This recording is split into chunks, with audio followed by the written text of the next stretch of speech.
What's going on, dude? What up, my friend? How we doing? Good. I'm trying to mute all these sounds coming out of my. There we go. Cool. Oh, cool. Cool. We're good. Not much. What's going on? 500 day for me. I'll take it. I will fucking take it. That's a massive W based on how last week went. So feels good to see some go through the hoop. There's some good games tonight. Shout out Seton Hall. Hell of a comeback doing what they do. They're never dead. What were they down 16, 17 in that game? And it got to 1 point. I mean, UConn won without a field goal the last 5 or 6 minutes too. Yep. No, for sure. It's just classic. Hurley. Hurley got a dub though, so got a dub in Seton Hall. But yeah, great cover by Seton Hall yet again. Not as special as their cover a couple games ago against, I believe that was Creighton at home. That was such a special cover. But yeah, this one was just as special too.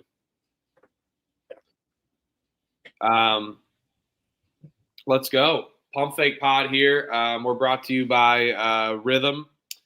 Rhythm.ai, predictive modeling gambling service. They got tons of games and different bets and need your help. We're going to film some content here. Need the Pump Fake Pod community maybe to film a 5-second cameo themselves. If you're interested, DM me. Got a couple DMs. Need a couple more. So certainly interested in that. Yes, unfortunately, Duquesne plus 4.5 on the Rhythm Play of the Day does not come up. Rhythm Play of the Day falls to 28-18, which is still a good record. And they've been giving out tons of other winners as well.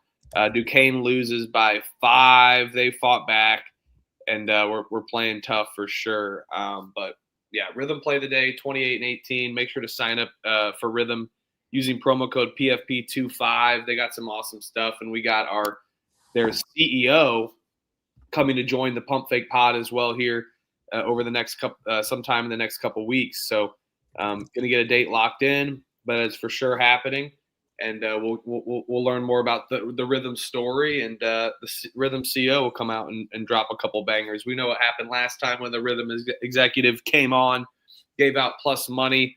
So yeah, Rhythm's been great. Make sure to use the promo code PFP25 for 25%. I will say, the Rhythm CEO, Indiana State grad, so be looking at maybe some spots where Indiana State's on the schedule. You can kind of maybe pinpoint that the day before. Maybe we'll be able to bring her on so she can chop up some ball on her sycamores. I love that. Yeah, absolutely. But anyway, it was a good night. Super Tuesday.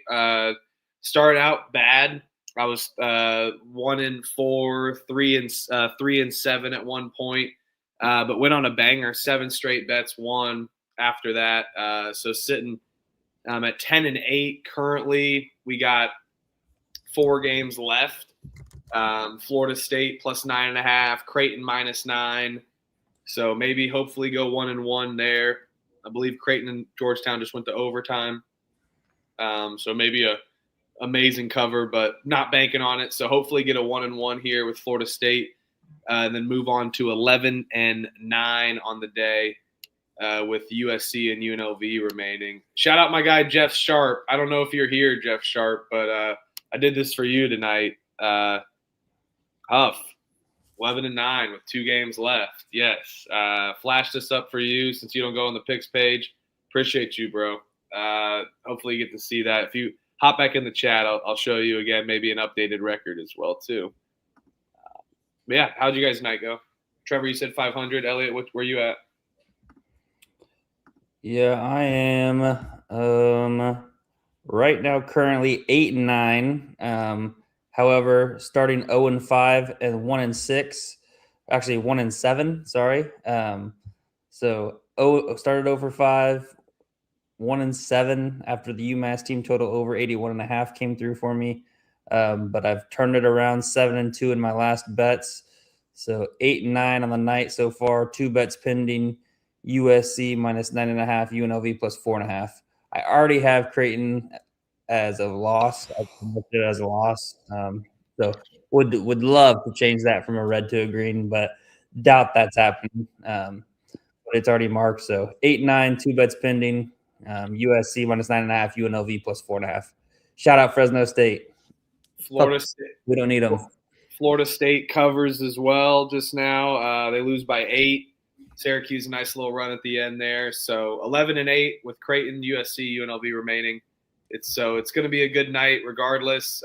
We salvage a Tuesday and move on forward for the week. So before the night, sitting up 46.75 units. I'll give you guys an update on what happens at the end here. Kind of hit a couple juice plays. So would love one more win at least to net some profit for sure. But anywho, yeah, Elliot, looked like we had a similar night. Bad start. And then I win 8 of my next 9 bets. You do the same, basically. Crazy. Good night slate for us after a poor start. Man. One of them was Louisville and Northern Iowa. Northern Iowa is ass, but I love this team. I'll still bet on them. Northern Iowa cost me. I had them on that little money line. It came down a little bit, so I ended up being able to get Michigan State, Northern Iowa money line parlay at -125. Thought that was a really solid bet, one of my favorites of the night, and Northern Iowa kind of shit the bed. I wish I would have bet Virginia, picked Virginia, but wish I would have bet Virginia. That was a game that I knew I should have just pulled the trigger on, not been scared. Jeff, here you go for me. Shout it out. My guy. Oh, is he here? Is Jeff here? Not yet, but I'm just flashing it up there just so he can see it whenever he wakes up and watches the replay. Let's go. I love it. I know he doesn't Twitter. He doesn't spreadsheets. All he does is just grind YouTube live and watch a shit ton of college basketball. So shout out to Jeff Sharp. Ball. Yeah, absolutely. He ain't getting on the picks page. He said that. So he goes, I ain't checking all that. So yeah, simple flash there. We listened to some comments. But anywho, yeah, good night. Buffalo didn't really start well. Providence, so the home dogs didn't. Duquesne was mentioned. Minnesota. Trevor, your Badgers doubled it up, man. Look at that. Minnesota hit the 3 to tie with like 7 seconds left. Are you upset? Yeah, I had Minnesota. This team ain't doing shit. I'm not worried about it. I wanted my fucking money, but yeah, good on them. You survived the barn, which has been a kind of a tough spot for a lot of teams, and they responded after the big Michigan win. So we'll see how they respond off of the court storm. Not a court storm, but buzzer beater. They ran around that court like they just won the national title. We'll be fading them next game. Fuck you. But good win. I'll take it. Yeah, good win for sure. Notre Dame, classic fake sharp spot there. Akron, man, classic. Just we probably could beat the shit out of this team, but let's just not really care. I'm done laying big numbers with Akron, but it was bound to happen.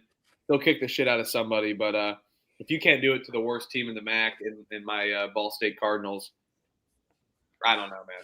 I just felt like they didn't care as much after watching that one. So yeah, no lay it for me there. And then turned it around. Toledo, UMass, Central Michigan team total under, A&M +9.5. Come on, let's go. I was on an island on A&M. Good luck, Kyle. Good luck. I like to just never bet them. God damn it. Bucky, they hung tough, and when I saw the overtime, I was like, oh shit. But anywho, they're playing tough, and Bucky is assimilating very well in the SEC, no problem. Even though they ended up losing, they played tough, and I mean, all props to Bucky.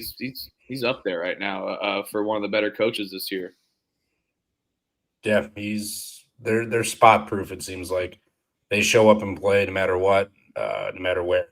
Hey, off of what game, it doesn't matter. They're a good team. And Tennessee played into their hand, too many possessions.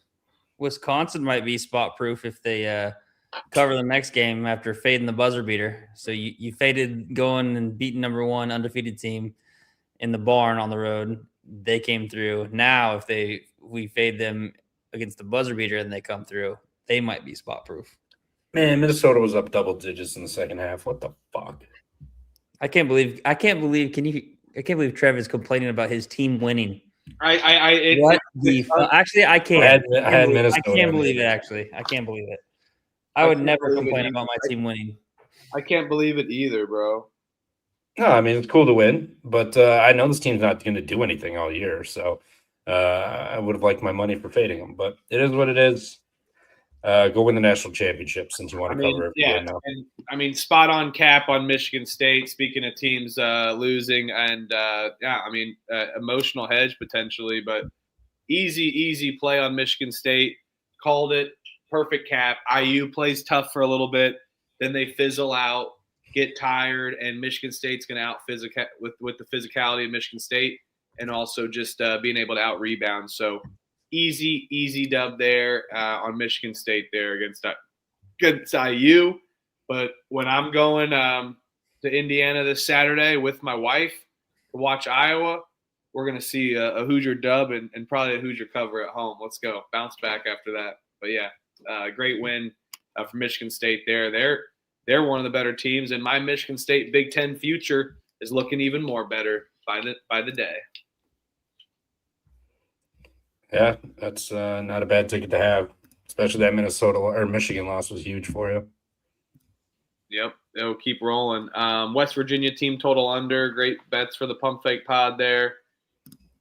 Fresno State plus 4.5. They went outright. I wish I bet that one.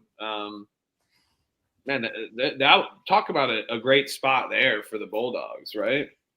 Trevor Yes, or Elliot, you bet it, right? Oh, for sure. Yeah, I bet it. You called me crazy. Rewind and watch the tape. I said you're not going to talk me into this one. I don't care. Yeah, nah, that was one of my favorite ones of the night slate. It was a good spot. Yep. But yeah, no. I know. Shout out me and Ken riding that West Virginia first half team total under. I looked at one point; they had 5 points with like 5 minutes left, I think, or something like that, or 8 minutes left. So that was a nice little good old first half system play. So shout out to Ken. We bring that back. I mean, and shout out the Pump Fake Pod. West Virginia's team total was at 59, 58.5. That thing plummeted down. Unbelievable. So yeah, great call outs by the guys there. Valpo plus 11.5. Good comeback from Valpo. They're tough, man. They're talk about darlings, baby. Woo.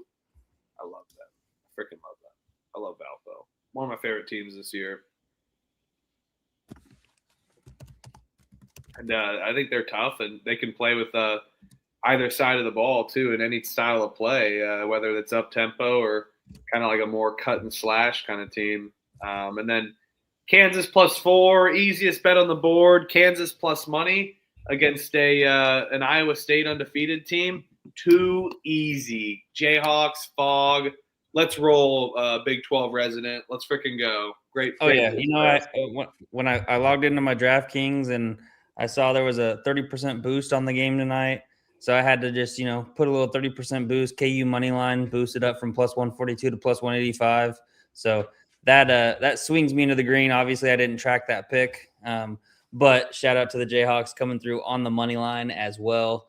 So that really helped my night out, even though I've kind of bounced back. But don't fade the fog, man. I've seen it with my own two eyes way too many times. I remember when K-State was, in some of those games, and Lord have mercy, things can switch really quickly, and that place is a different beast. So unfortunately, but fortunately, I know what it's like to be on the wrong end of things there in the fog. So easy money for me to back Kansas on the money line and the plus 4.5. Yeah, and I mean, talk about home courts. Great transition. New Mexico, easy money, minus 7.5. Grand Canyon fought hard, but the pit ends up swallowing you in the end, no matter what. So, New Mexico absolutely black holed Grand Canyon in the second half, and that's what the pit does, climbing up that big uphill, whatever, that they throw the ball up or whatever there. uphill corridor. I don't even know what the hell. Oh, that tunnel or whatever they roll the ball up. Yeah. Try to get it over the top of the Yep.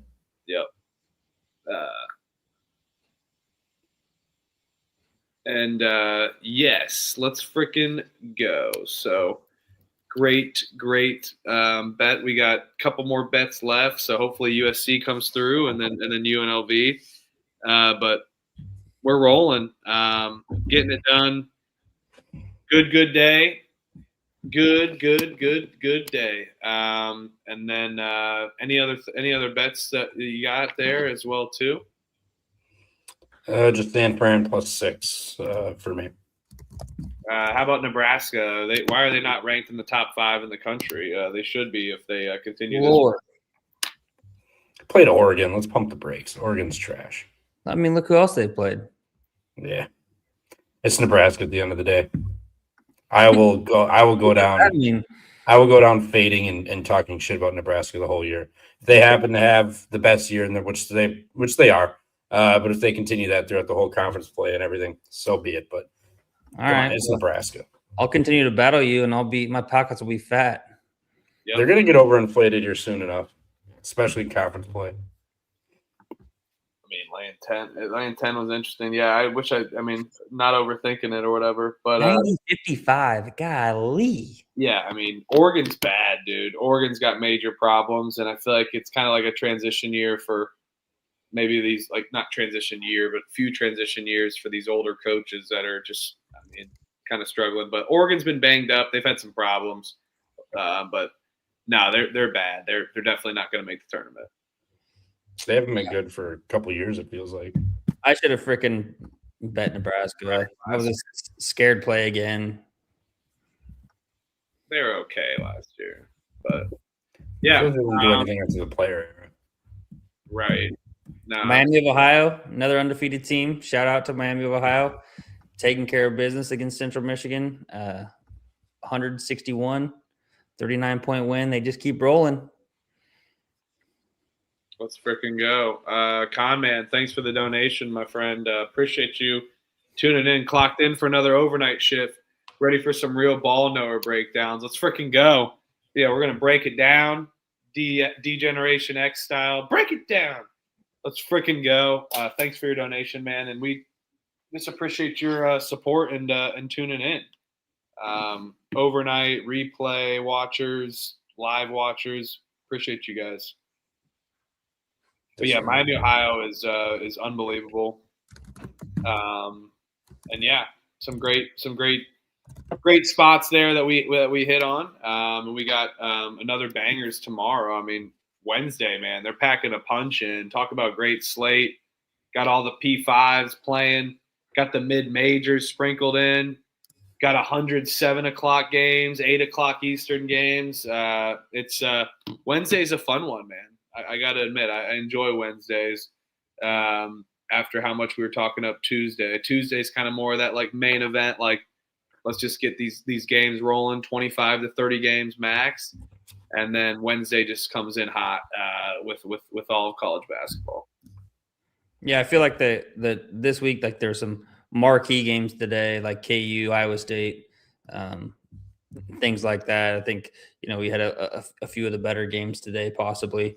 But now you turn around, you get some very quality games tomorrow from top to bottom, mid-major all the way down to mid-major to high major. So should be a fun day for sure.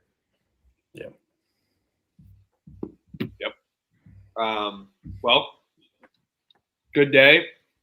Haven't seen Jeff Sharp in, but I'll update the banners here soon after these other bets cash. And we're going to end another day, hopefully here in the green here soon on the final couple bets here on the Pump Fake Pod. 61 games, I believe, tomorrow total, right?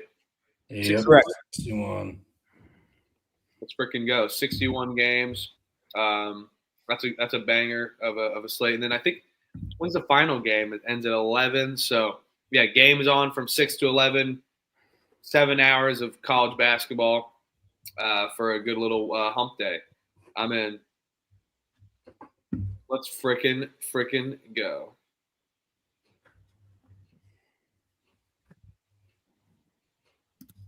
Shout out to Tommy B, Penn State ticket holder. Right there, my Flashes are the best in a bounce back. Yeah. Shout out them. They I don't know. I like Kent State, but I feel like they just haven't been like the same Kent State from like years past. But I mean, and they can always decide to go bananas. I mean, good win tonight. See what they do against Toledo. Big game. So beat Toledo, and maybe season's back on.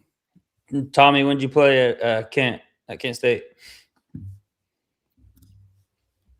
Let's freaking go. Kent State season ticket holder. Let's go. Kent State, IU, couple battles in the early 2000s too. But yeah, let's freaking go. Kent State Golden Flashes represent. They're balling. They had a good win. Better team. Buffalo a little fugazier more than we thought, I would say. So shout out the Golden Flashes there, and Tommy B. Thanks for tuning in. Appreciate you. Absolutely. Well, hey, Parlay P, where's that Oklahoma, Florida over 156, 157, 162 over? Good talking in the chat with you last night. I'm glad we could catch that together. Yeah, let's go. Parlay P's the man. Everyone's coming in hot. And the chat's been dropping some absolute gems. So keep it rolling. We're gonna keep the bets flowing. I'm profiting. I don't know what's going on. It's a good record. I'm up. I'm 120 more wins, 120 plus more wins than I have losses on the season. That's profit. I don't know what else to debate you with. Let's continue the profit and rolling here. VCU, Rhode Island. Oh yeah, this one's sick. Woo! Good start out here at 6 o'clock on the CBS Sports Network. Totally thought we were going to get a USA Network game. Now we get VCU laying 4.5 against Rhode Island here. This line's a little stinky, but Rhode Island already had their get-right spot, I will tell you this. And VCU off of a loss. I'm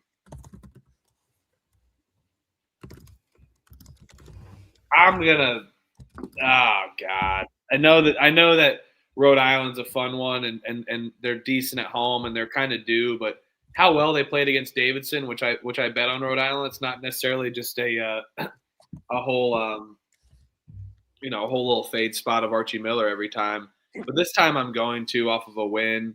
Now you get VCU off of a weird spot here. I'm going to add VCU as a 2-team money line parlay piece on the road versus laying points. I think Rhode Island can try to suffocate VCU's tempo just a tad bit and maybe keep and hang around there. So, but I think VCU gets it done on the road. They're off of 2 losses, St. Joe's and George Mason. I think they need this bounce back. They're going to be playing a little desperate, but too much for me to lay. I will add them as a two-team money line parlay, and that'll be the first piece for tomorrow early.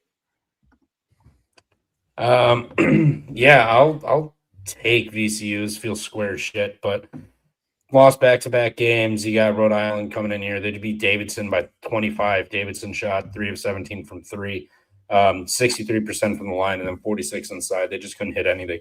I don't think that was much of a reflection on Rhode Island. They also come in losers of before the Davidson game, lost 3 straight. They lost to George Mason. I'll give them that one. And then Loyola and LaSalle, both at home, lost those games. So VCU, I think, coming in here off with St. Louis and George Mason last night. You get Rhode Island. I think they kind of put it on them. So I'll lay the 4.5 for the VCU. Yeah, I'll lay it with VCU as well. Lay the 4.5. I think this is a good spot for them. Bounce back like Huff and you were saying. Rhode Island, I know, Archie is a dog at home. Going to be like kind of a cute spot. But I just think that VCU is going to be able to take care of business. Rhode Island on defense, they foul a shit ton. And VCU, what do they like to do? They like to get to the line, draw fouls, and convert from the free throw line, shooting 75%. 23% of their total points come from the free throw line, which is good for 23rd or 56th best in the country. So they like to get a lot of points from the free throw line. I think they're going to be able to draw a lot of fouls. Rhode Island, force Rhode Island into maybe some foul trouble. And I think VCU responds here.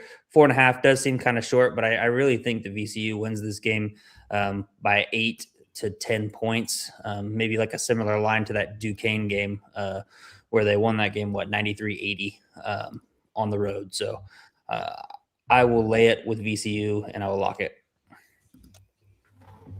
All right. Same, I'll join you.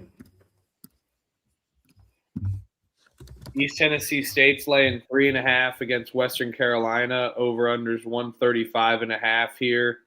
This line's already kind of jumped up, I believe. This is already up to 5.5. 6.5 already from so I don't know if was this really 3.5 because the over-under is wrong as well too, 147.5. So probably not the correct line there, but Western Carolina's pretty bad. I know that they're randomly kind of get up for games and spots, but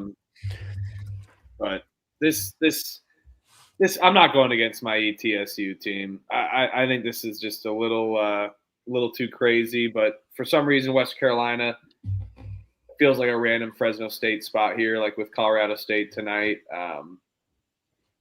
ETSU is better in their conference, though, than Colorado State is in their conference. But I'll take Western Carolina plus 5.5. Or 6.5. I will not be betting this, though. They're pretty bad. They lost to Citadel. Don't want to put my hard-earned money on them. Yeah, I'll take Western Carolina with the 3.5. Not going to bet this, but you got East Tennessee winners of 4 straight, 3 straight at home, and now you're going to hit the road for the first time since the 30th. It's so 6.5 now. So does that skew you to bet it though? It's getting there. I mean, I just 6.5 probably the over under is 148.5. Yeah, I don't care about the total, but Western Carolina, I mean, they played Furman to OT on the road. They played Samford to 5 on the road, and then Citadel lost in overtime on the road, but that was their 3rd straight road game. Back home here against a good team, East Tennessee. I'll take the whatever it is, 6.5 now, but I'm not going to bet this. I don't want to bet a bad team and expect good things to happen. Yeah, it opened at I think 5.5 or 6.5, and then the total opened at like 147.5. It looks like from what I was looking at. But yeah, I'll be on East Tennessee State here minus the 6.5. No bet for me just because it is East Tennessee State on the road. Possibly could talk me into maybe like adding it as a money line parlay piece like John was saying in the chat, but I'll lay off of a bet, laying the 6.5 with East Tennessee State. All right. Wofford versus Chattanooga. Wofford's laying 5.5. The over-under is 154.5. And I'm sorry, this is a spot for Chattanooga, who one of the worst offenses or one of the worst defenses, especially in the conference, is Chattanooga or is Wofford, excuse me. And Chattanooga's kind of stepped it up in conference play defensively, likes to defend the 3. And I think Chattanooga taking it inside here is going to be a major advantage against Wofford here. And Chattanooga can really slow the pace down on defense, that is, and kind of disrupt the offenses. And Wofford, who likes to kind of run in sets, get out in a transition. But I think it's too many points. I think Chattanooga's been playing up. We've seen Wofford give up hundreds of points. They gave up 86 to Citadel. I think they're going to give up plenty of points to Chattanooga, and this game is just a little bit too close to lay 2 possessions. I'll take Chattanooga plus the points here. Yeah, Nooga with the points, no bet. Just retweet everything you said there. Yeah, I'll actually probably be on the over 154.5. I like the fact that we're going to see a lot of points here. Wofford, both of these teams are able to take care of the ball. their defenses don't force a lot of turnovers. Both are pretty bad defensively. I think on the offensive side of the ball, Wofford will be able to put up some points, but like you said, Huff, I think that maybe down low they could possibly do some things. I will say that Chattanooga does rely on a three pretty heavily, and Wofford's defense also is pretty terrible from the 3-point land. So I will ride with the over 154.5. The fact that you guys like the dog make me like the over more because we're going to see a close competitive game. I think we see points. So ride the over 154.5. Boston versus Lehigh, over-unders 144.5. Boston, don't believe they were laying 3 because they're catching a point now and is plus money against a Lehigh here. Lehigh, who was struggling at first to start off conference play, and now they're up 2. It's kind of same old story and song and dance with Boston. Boston just put up 100 points here. God, as much as I like this Lehigh team and the way they've been rolling, I think they already just got their road win. Boston's going to double up a home win and get it done. I'll take Boston plus 1.5. Yeah, I'm going to fade Lehigh off of the Colgate road win, and then immediately hitting the road after you go play Boston. I'll take Boston. I mean, 10th in the country at 3-point percentage, nearly 40%, 25% of the points come from 3. Lehigh, bottom of the country and giving it up, but still, when you got a team that wants to shoot it that much and shoots that well, and they're at home, I'll trust them to make their shots. So I'll lay the number with Boston. Yeah, they're catching a point now. They're catching a 1.5. They're not get 3.5. Money line plus the points. These lines are not right. They changed. I was looking at them. I will take. Boston was never laying 3.5. I don't think. There's no way a 4-point line movement happened in favor of Lehigh in an hour. Unless unabated's wrong, that's where I got them all. I'm not saying that you are. I'm just saying was never the line. So it's bad. So I will go Boston on the money line here. This is kind of a weird number. Ken Palm has got this number as Boston winning by 5. So I'm curious as to see why we have a 6-point difference there from Ken Palm versus the line here, kind of similar, like the opening line. I don't know. Does anybody in the chat know if there's any injury issues or anything for Boston that would have caused this? However, I'm going to back the home team, fade Lehigh off the big road win. I think it's a good spot for Boston to get it done. Yeah. Boston, I stand corrected. Boston was laying 3.5 on the opening, so fuck me, Trevor. Insane line movement. So yeah, I don't know. I mean, a lot of these mid majors doesn't take much to move them, but yeah, that's still crazy. 4 points is still a lot. 4-point line movement. If there's somebody, Tyrone Alexander's hurt, but he hasn't played since November. So this kind of seems similar to that spot of. Hey, I was wrong. I'm as much as I was wrong. I totally thought this wasn't the line. That's crazy. But yeah, I'll take Boston. Hey, Bethune. Go for it, Alec. No, you're good. I was just saying Bethune was that line the other day was crazy too. They were laying 1.5. They were caught up to plus 3.5, then they were laying 4.5 again or some shit, or open 3.5 or laying 4.5 at the end. Man, some of these moves are crazy, but who are the? I mean, it must have been an insane group of people that came in and was like, all right, we're gonna hammer Lehigh in these next 4 hours. But I mean, in 4 hours, line movement, the line opened at 7:45 Eastern. Not even 4 hours, and the line moved that quick. Insane. Somebody's clientele. We're fading that bullshit. Yeah, even though that's stinky. Something smells stinky from this game on that. Army's laying 5.5 against Holy Cross. These teams have already played, I believe, this season. No, Holy Cross played Navy. Excuse me. That's who I was. Wrong corpse there. Give me Give me Holy Cross at home plus the points. No bet though.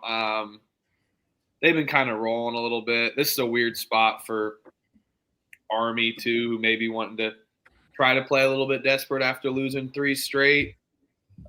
But they kind of shot lights out. I don't expect them to do it again. I'll take Holy Cross plus the points. No bet for me though. Yeah, Holy Cross, the points, no bet. They're pretty decent at defending the 3-point line, and that's where you got to shut Army down. If you're gonna let Army bang threes all day, it's gonna be a long day. But oh shit, wrong one. But yeah, I think Holy Cross will at least limit them there. So I'll take the 5.5 with the home Holy Cross team. No bet. Yeah, I'll take Holy Cross plus the 5.5 as well. I was trying to find this line. I don't see it anywhere. Maybe it got pulled down.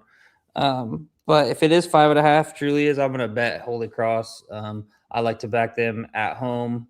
I know they are off of the big road win against American, upset American on the road, so really good win. But who's Army to be laying 5.5 on the road? They just dropped the game to Boston by 9. They were getting 8.5 in that game, and they still couldn't cover that. So I'll be on Holy Cross plus the 5.5 whenever I see that line on DK or FanDuel, anything like that. I'll probably dive into that. Yeah, I will too. Fuck, I will. I'm with you. Purdue's laying 9.5 against Iowa. Over unders 142.5. Trevor, I mean, this is your team. This is your team. This is your team. This is who you celebrate. You don't bet against Purdue, and you don't get mad when Purdue wins. You might as well lay it. I motherfuck them. You might as well start us off here. Well, the headline: Braden Smith versus Bennett Sturts. That should be pretty fun. Manning the point guard positions, but yeah, I mean, Iowa lost 2 straight. Minnesota, Illinois, the Illinois game at home. Now you're going to hit the road again. Purdue, they've got nobody on deck. USC, UCLA, those are on the road. So I guess maybe a tad bit of a look at. But this is Mackey Arena. You got McCollum, you got Sturts, Figueroa, all of these guys. First time hitting the road here in conference play, and it's not really been too well this year. Lost by 19 at Michigan State. Iowa State, they played them to a 4-point game. They got robbed in that game too, but hit the road against Minnesota. That was a loss also. So I mean, the road has not been friendly to them at all. And Purdue's coming off of a lackluster performance against Penn State here. They do have USC on deck in California, so be it. But I just feel like this is a spot. This is a welcome to Mackey Arena from Purdue, and McCollum and company just kind of get flare out in the second half at some point, and Purdue kind of runs away with just their physicality and bigs and ability to shoot at all positions here. And not to mention the guys who come in off the bench can all play too for the most part. So I'll lay it with Purdue here, 9.5 at home. Big number, but I feel like they get it done here. Elliot, what you got?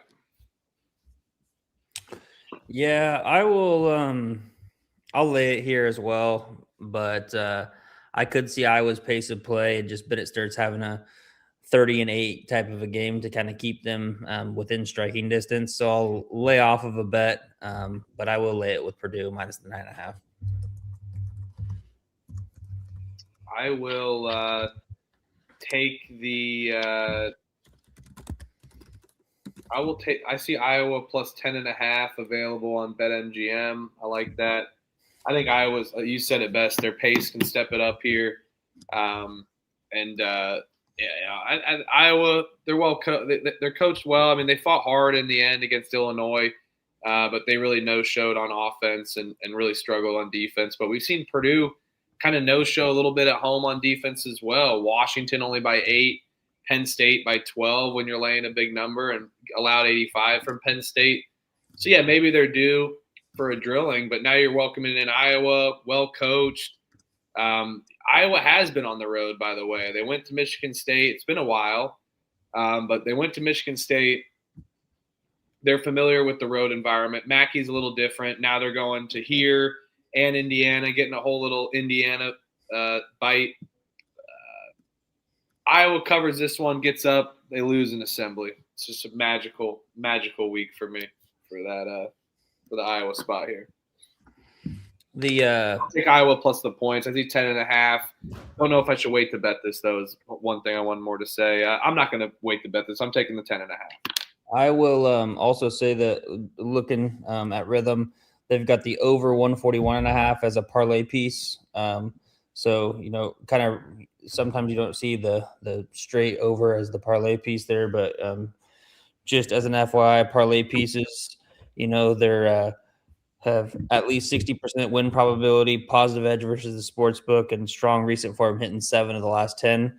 So that over 141.5, Rhythm likes it at 145. So I might fire on that and back Rhythm here. So I'll lean towards that instead. So I'll go over 141.5, Iowa Purdue, and I will bet that. All right. High Point Winthrop. Did this line jump like crazy too as well? Maybe we'll have to start betting on whatever. But High Point is catching 4.5 points against Winthrop. Over under is 164.5. Whoa. High Point beat Winthrop last year, 81-69. Now you're getting High Point catching points for the first time in a long time. What the hell? This is a total Winthrop spot potentially. You got High Point, who's kind of been playing with their food a little bit after the Gardner or against Charleston Southern. Who's hurt for High Point? Am I missing something here? I'm sorry. I'm not going to fall into the trap here. I know that this is freaking saying that this is a Winthrop spot if they're laying that 4.5. I know that that's college basketball betting. I do it all the time. But I'm going to go with also the better team here, even off of a major winning streak. They went into Asheville and won by 21. Asheville's definitely worse than Winthrop. So, but Winthrop defensively could be an issue. And High Point, one of the best offenses. Get me at it. I'm taking High Point plus 4.5. What the hell? I mean, I'm sorry. Like, I know this is a Winthrop spot, but so I completely get you bet Winthrop, but I'm going to go with the better team here, even being on the road against Winthrop. Love Flint. Yeah. This line is weird. Winthrop playing really good, or High Point playing really good, but I mean, Charleston Southern took them to overtime. Gardner Webb, Longwood. It's not like they've played a real who's who of teams right now. Winthrop is, they're 3 straight. Gardner Webb, Southern, and Upstate too. So not really any true competition. But Winthrop's a team that doesn't turn it over. They're decent from the free throw line. They're respectable shooting. Something is weird with this line. Like High Point does dick around and play with their food a lot. And it has bit them in the ass. Appalachian State this year, and then Southern Illinois, they had them at home and ended up losing that game. So there have been points where they've dicked around, and then, Charleston Southern most recently. So I'll take Winthrop. No bet, though, on this one for me. It's moved too much. I would have liked catching them at 1.5 as a dog at home, but now laying 3.5. No thanks.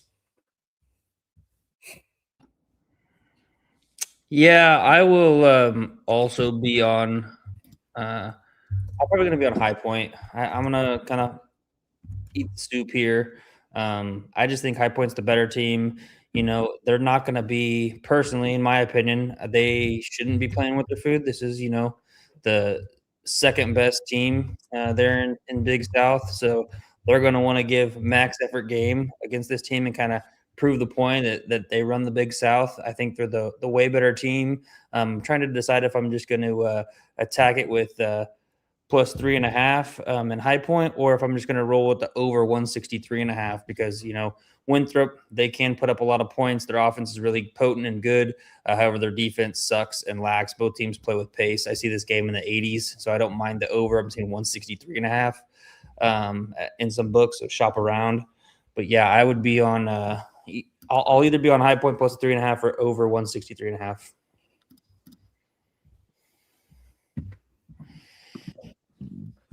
Oh, yeah, Butler laying a point at Xavier over under 159.5. Trevor, take us away. Your other favorite team in Indiana, Butler. Yeah, no. This is Butler's only laying 1.5 against a perceived dog shit team in Xavier. Cintas Center play. Or yeah, Cintas. They play at the Cintas, right? Or am I Yep. getting this confused? Okay. For some reason I was like, wait a minute, was that Cincinnati? But no, Cintas Center play. This building's gonna get up. Butler hitting the road. They've lost 3 straight. Creighton, Villanova, St. John's. And 2 of those were at home. Now they're gonna hit the road again. I think it's just a spot Xavier gets them. They just beat Providence by 13 at home. They stay at home. They're coming off the UConn, DePaul, Marquette losses there. It's just being at home here, you're getting some Big East play coming on in. You lost your last home, or prior to Providence, you lost to UConn at home, and then Creighton at home. I think they kind of build on this a little bit. You beat Providence, now you get another team like Butler who doesn't play much defense. So I mean, like if Xavier kind of bows up a little bit, and their offense shows up, I think they have a good chance of winning this. So I'll take the home dog with Xavier here.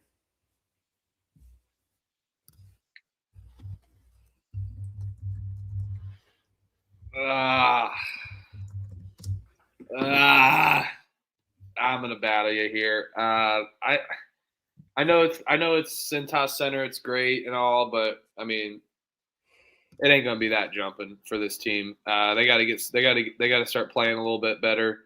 Yeah, they had a good home win against Providence, but Butler I think gonna be a little feisty.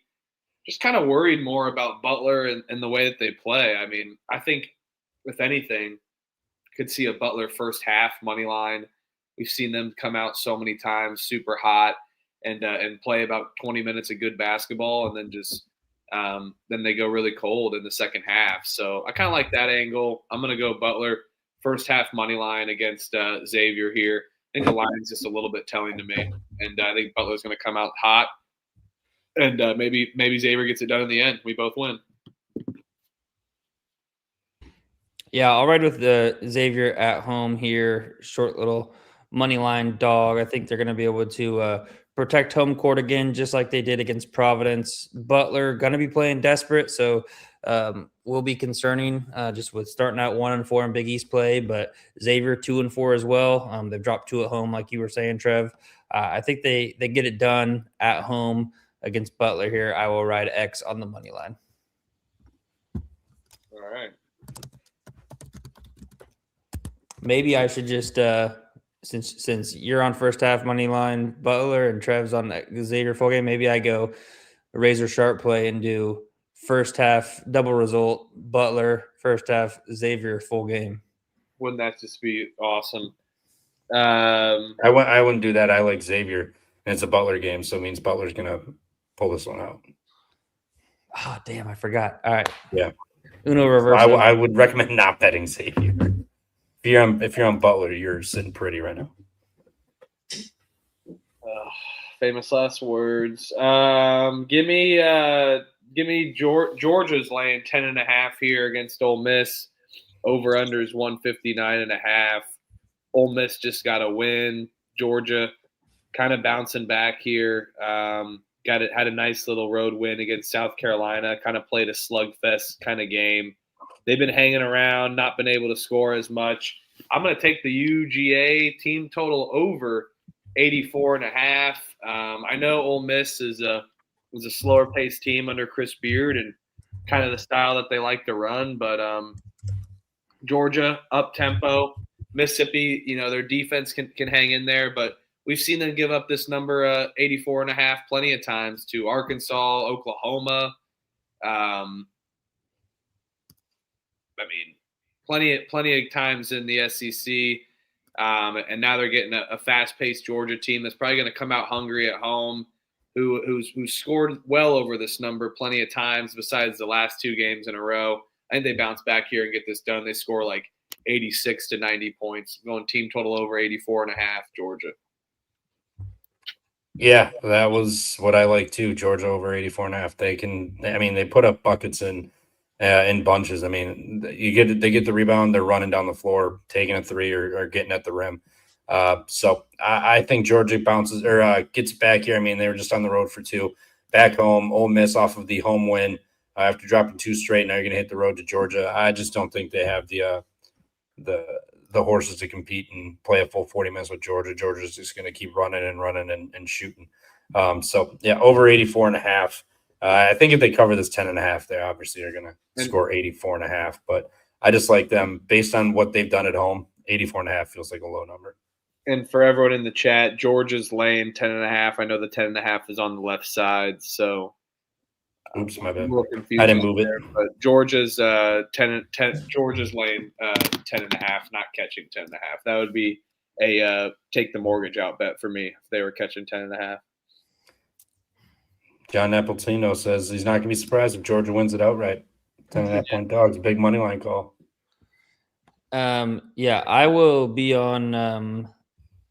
I might just ride. I kind of like the just full game over, but I kind of like your guys' angle, and I like Ole Miss kind of taking a step back after winning their first game there at home in conference play.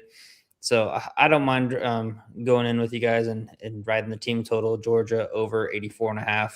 I kind of just personally might just lay it with Georgia minus 10.5. I think they can kind of roll here at home. So I think either of those, I think are going to come through. Like you said, Huff, if they score 84.5, I think the 10.5 comes through as well. All right. Charlotte versus Tulsa, over-unders 150.5. Tulsa is laying 4.5 on the road there. Charlotte, classic short number here. Elliot, you lead us off here because you're the guy that found these logos. I was trying to type them. I was watching you type these in. I'm like, where in the hell did you find these logos? It's the Tulsa Golden Hurricane action figure, and then I had to match it with the Charlotte 49er action figure. So had to roll them, put them all together. So this one kind of tough for me. Tulsa straight off of 2 straight losses on the road against North Texas, dropped that home game against South Florida on the road by 15. Those were their first 2 losses since losing to K-State early on in the middle of November. So they're still 13-3, but conference play 1-2. You've got Charlotte, who typically has played better at home. They're 3-1 already this year. At home, they've already gotten a good win over Wichita State in double overtime. I kind of want to back Charlotte here. Call me crazy. I know they're not very good, but I might be on Charlotte. I'm seeing plus 4.5. So yeah, I'll take Charlotte plus 4.5 at home. I know Tulsa's good, but they're starting to kind of struggle. Maybe people are seeing something on film that they can kind of expose that North Texas and South Florida figured out. So give me Charlotte plus the 4.5. Tulsa escapes possibly, but they don't win by more than 4.5. Trevor?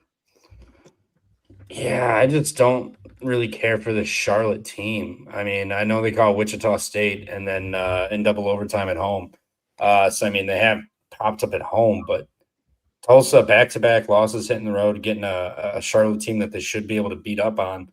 I agree the number's a little low, but they are on the road. So, if they're at home, this is what, 7.5 or so, 8. I think that's about right. I'll take Tulsa laying the 4.5, but no bet. And this is where I skedaddle. Probably be back though. Is my guess. But best of luck, chat. You guys are goated. Appreciate you, and I will return. All right, I will take Tulsa as my other money line parlay piece. Them and Tulsa and VCU comes out to be plus 141. So bangers in the chat. Tulsa, VCU money line, both similar numbers, both the same numbers. Laying points on the road, better team against the slower paced team at home. Where they both have gotten up at home. I love the spot there for a parlay piece there. It's actually plus 138 is it? So I will lock that up now as it's already jumping down. Fucking classic betting apps. Put it in your slip and they just unbelievable. But anyway, plus 138. I just locked that in with VCU money line and Tulsa money line on the road. St. Bonaventure versus St. Joe's here. Over unders 150.5. St. Joe's is rolling, man. They're physical. They can score a good amount. They also can play different pace as well. Now you're getting Bonaventure, who's just been slumping, and it's kind of similar to their results in A10 last year. Bonaventure, decent non-con, and then just kind of goes on these lull spells. And we've seen it plenty of times ahead, or plenty of times from St. Bonaventure this season. But Joe's, man, they've definitely picked it up under Steve Donahue. Great win for Richmond, but they can go on a lot of offensive dry spells as well. At least Bonaventure in their losses are still able to score, and they can run the pace here.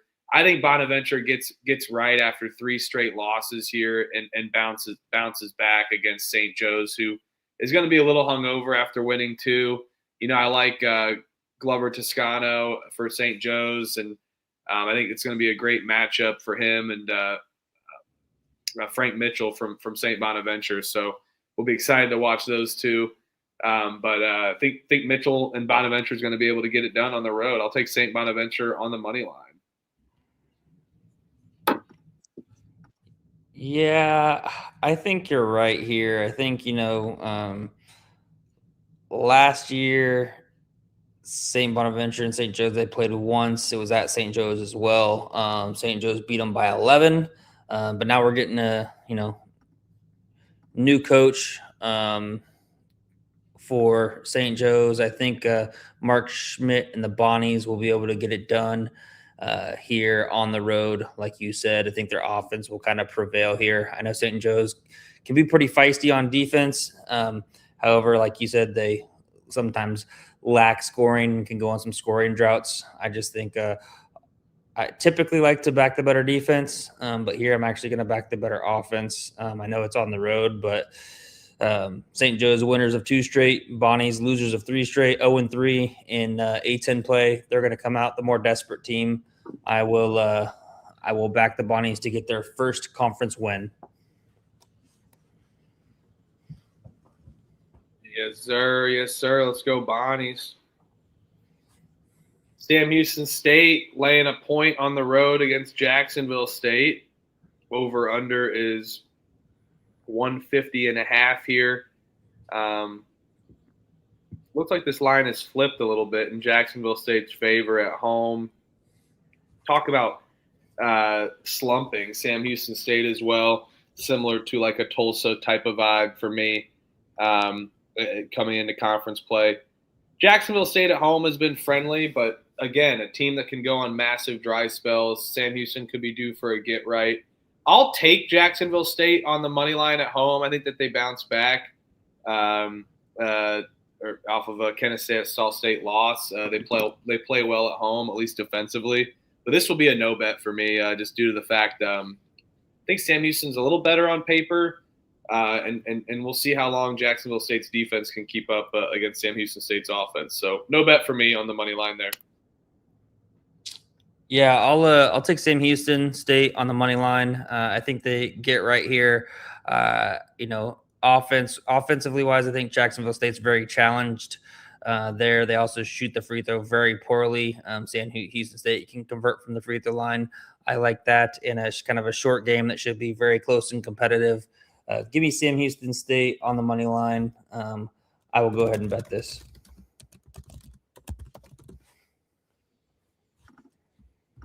All right. No bet for me there. Kennesaw State laying 4.5 against FIU. Over under is 168.5, 169. That the number is jumping up already. FIU now in their 3rd road game. Jacksonville State, Missouri State, and now Kennesaw State before they head back down south. Kennesaw State off of 2 wins in a row here. And covers for that matter as well. I think this is a bad spot for a Kennesaw State team at home here. Florida International, although they haven't really shown it as of recent, has stepped up in competition. I mean, maybe they're better at home, not as good on the road, but they're due for a road step-up spot. They just haven't been able to do it this season. I think this is a good chance for them off of Kennesaw State, who's going to be playing a little sleepy here off of 2 straight covers at home. As much as I like taking Kennesaw State at home and one of my favorite home darlings as well, this just smells like a Florida International spot for me. I will take FIU plus the 4.5. Let's go Panthers and Pitbull. Yeah, I'm just not going to overthink it. I'm going to continue to fade FIU on the road, 3rd straight road game here. I think they get up next game on Saturday against Sam Houston State. That's where I'll be fading Sam Houston and backing FIU. But I'm going to back Kennesaw at home. I like them. I'm seeing 3.5 now. It's come down a point. I see that on DK. So if you like Kennesaw, shop around. I will lay it with Kennesaw State minus 3.5. I think they protect home court here, get their 3rd straight win at home, and I think they do it by margin. So lay it Kennesaw State minus 3.5. Bet for me. We could battle. All right, we're battling there. Yeah, I had only like 10 no bets tonight on a 31 game slate, 61 game slate. So far, only 3 no bets. So let's roll.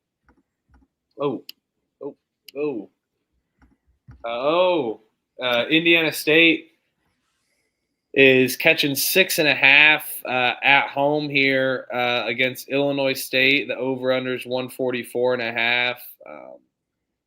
I know it seems like a lot of points, but this Indiana State team is really struggling. But they get Illinois State off of a just as much of a desperate spot, losing at home to UIC. Shout out Illinois Chicago. They've been rolling there. And then losing to Valpo outright as well. They can't drop another game to an Indiana team in the Missouri Valley. But multiple possessions is kind of tough for me. But again, I'm going to ride with the better team here. I think Indiana State, they do a good job of not fouling. They can defend the 3 pretty well. But Illinois State does a good job of diversifying their offense. They can take you inside. They can play the post game. They can look for second chance points, and then also shoot the 3. So being able to expose them on any sides. But Illinois State doesn't really do anything wrong defensively. They can defend the 3 and 2 and as well. So. And if they can avoid the foul game, I think Illinois State will be able to handily get this cover. But it is a weird number for me with the multiple possessions. I think Illinois State can really likes to kind of slow you down a little bit. I will take the Indiana State team total under 70.5 points. I think Illinois State's going to try to slow them down, step it up a little bit defensively, and this number falls like a 72 to 65 game or 72 to 66 game after the foul game. Yeah, I like that. I'm going to lay it here with Illinois State. I think they really need this game after dropping 2 straight. Obviously, Indiana State does too. I just haven't been super impressed with the Sycamores this year under Matthew Graves in his 2nd year here. They've dropped 3 straight, including the game to Evansville at home last time out. So they should be playing with some pride, hopefully, here at home. But I just think Illinois State, more talented team, they're going to need it more. I'll lay than 6.5. I will not bet this. However, I will put Illinois State money line together with VCU money line plus 107, and that'll be a money line parlay piece for me. Instead of taking VCU minus the 4.5, I'll just put VCU money line, Illinois State money line plus 107.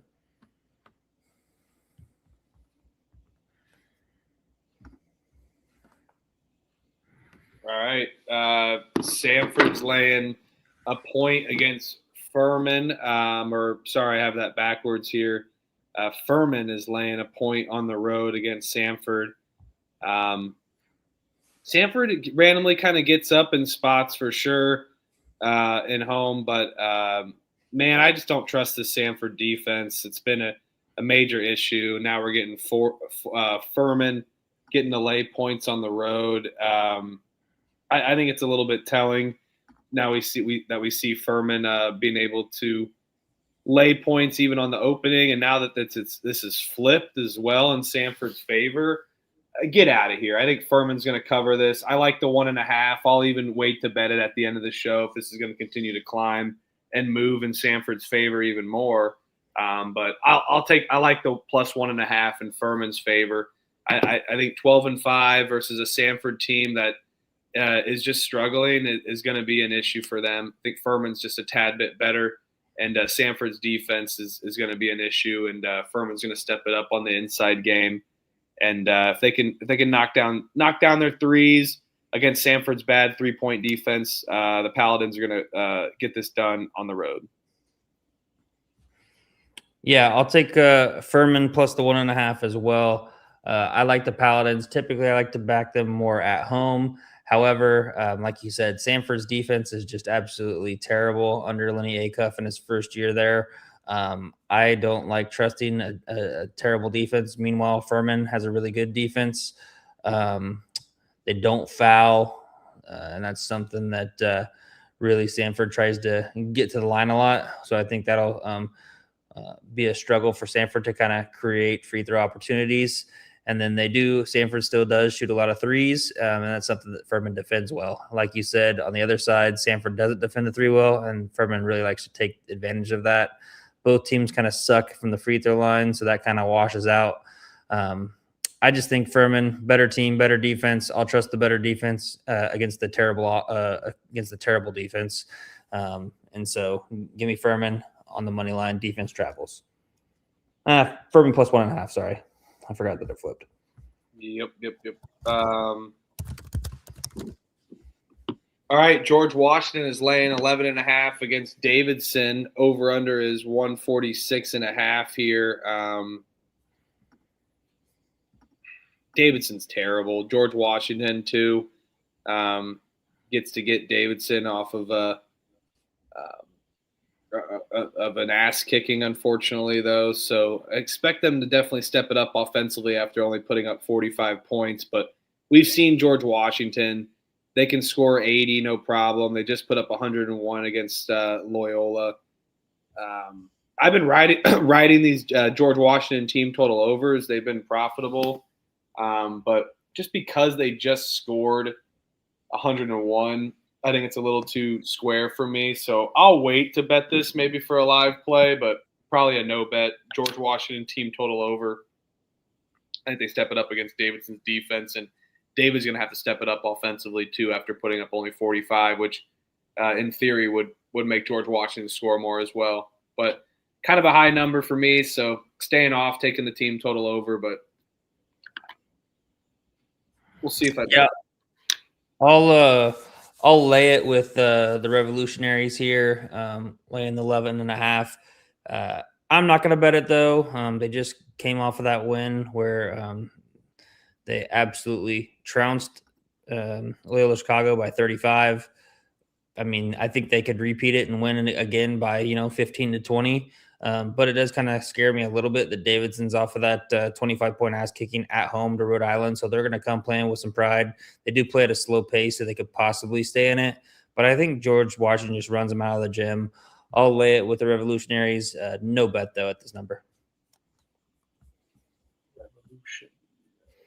Which I should have probably bet it because last time I said I was on George Washington as well. And they just absolutely smoked Loyola. Troy is laying 8.5 against Southern Miss. The over/under is 145.5. Southern Miss, they're freaking balling, man. They've won winners of 4 straight, doing absolutely rocking.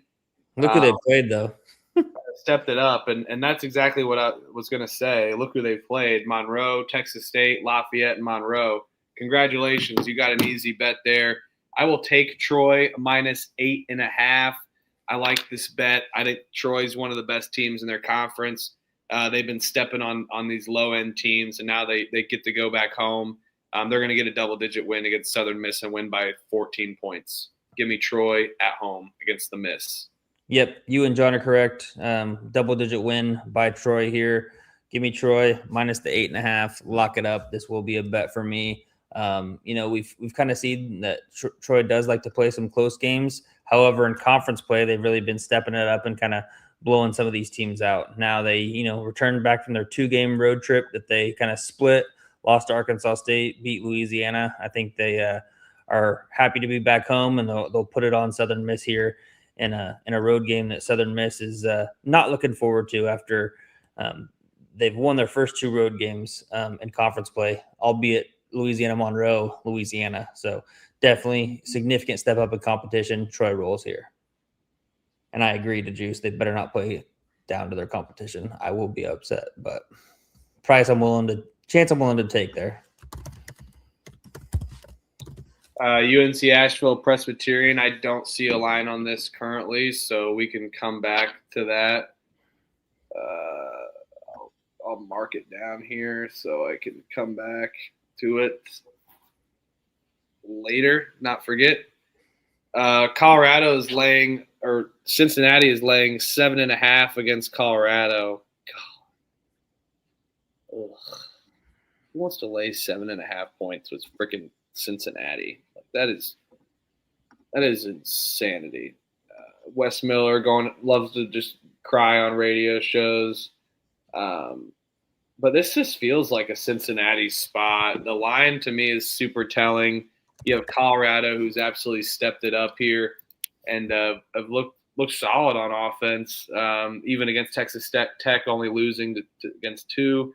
They already got a road win against Arizona State in the desert. Weird spot going to the Midwest. It's in the Valley, Cincinnati, now, and they're used to peaks. Tough spot. But who wants to lay fucking that many points to Cincinnati? I'll lay 7.5, but this will be a absolute no bet for me. I do think Cincinnati steps it up, but how many times have we said that? I mean, no bet. Good God. Line's telling, though. I agree. Yeah, I think Cincinnati rolls here. I will actually bet Cincinnati minus 7.5. So you ask who wants to bet Cincinnati minus 7.5? I do. I like the Bearcats back against the wall, kind of a spot. 0-3 in conference play. Now you got a home game where you can kind of prove yourself a little bit. Colorado, on the other hand, 2-1 to start. Cincinnati, they already dropped that home game to Houston. They were actually, if anybody was watching that game, they were winning that game for a majority of the game. Houston kind of went on a 12-2 run early in the second half. And then Cincinnati fought back, tied it up, and it was tied kind of all the way down to like the 5-minute mark until Houston kind of took advantage and ran away with it. So I think Cincinnati playing a little bit, a Colorado team who I don't think has proven themselves necessarily very much on the road yet. I know they got that win against Arizona State, but it's Arizona State. Cincinnati, they'll be getting up there, and I'll back them in the Fifth Third Arena. They're in Cincy. I'll take Wes Miller and company. I think they get it done by double digits here. Even more of a reason to bet it, JB. They're gonna beat somebody by 2 possessions sometime. It's gonna be tomorrow. This line stinks. Kentucky's laying 3.5 on Caesars. Over-unders 153.5. People betting LSU. I don't blame them. Kentucky's bad, and they just put up 92 against a win against Mississippi State.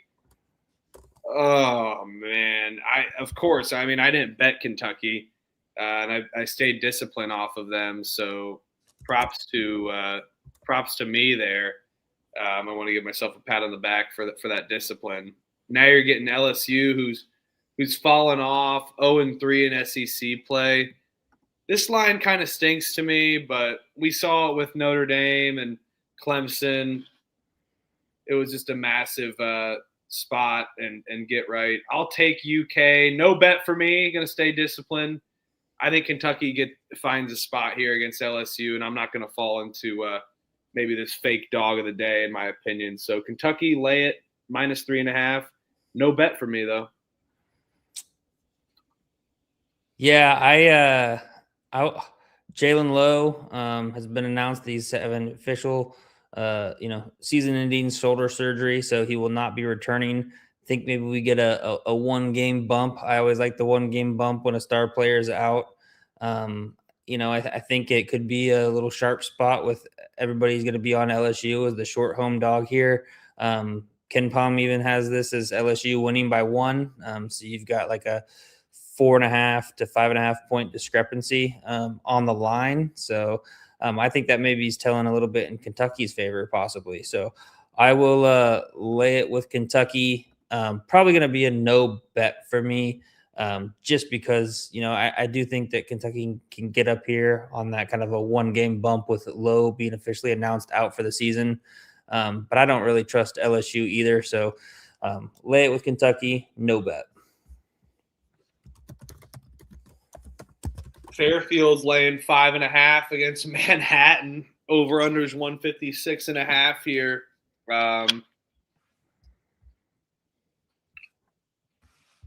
Fairfield at home, they're fun to watch. I enjoy them. Cool gym as well too. A very slept on low major, mid major team gym. Too many. It's a lot of points to lay though, but I'll take the home team. I'll lay it with Fairfield. This will be a no bet for me after having almost every bet possible. 3 consecutive no bets in a row here. John Napolitano has seen a murder. He's like, this is horrible. He cannot look at. He's literally like his eyes are bleeding. Yeah, I'm seeing 5.5. It's better on a Friday night, I know, and when I looked ahead, they're not playing the MAAC on a Friday this Friday. I know, it's like a 6-game slate this Friday. I know, so I don't know what the hell they're doing here. Yeah, I'll take Fairfield minus the 5.5. No bet for me. I'll lay off. I only, like you said, betting the MAAC on Fridays is great. But when there's 60 other games, I will lay off of a bet on a lot of these MAC games unless I really like a side. So Fairfield minus the 5.5. No bet. Georgia Tech laying a point against Pittsburgh. Over-unders 149.5.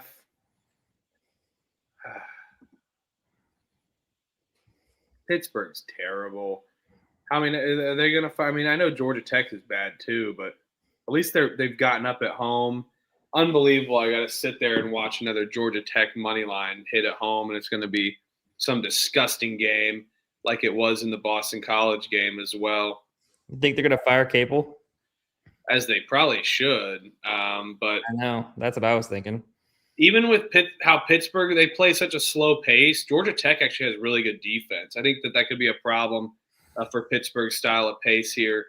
And Georgia Tech needs to step it up offensively, even after, hanging in there, getting it in with Miami, good cover. I'll take GT at home. Money line.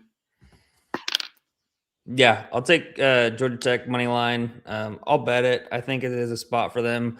0-3 Pitt, 1-3 Georgia Tech. Georgia Tech kind of rolls here. Not rolls, but gets a win at home. Safe to say, I might like to watch the Fairfield Manhattan game before I watch this game. Is that bad? No. But yeah, I'll be on Georgia Tech money line.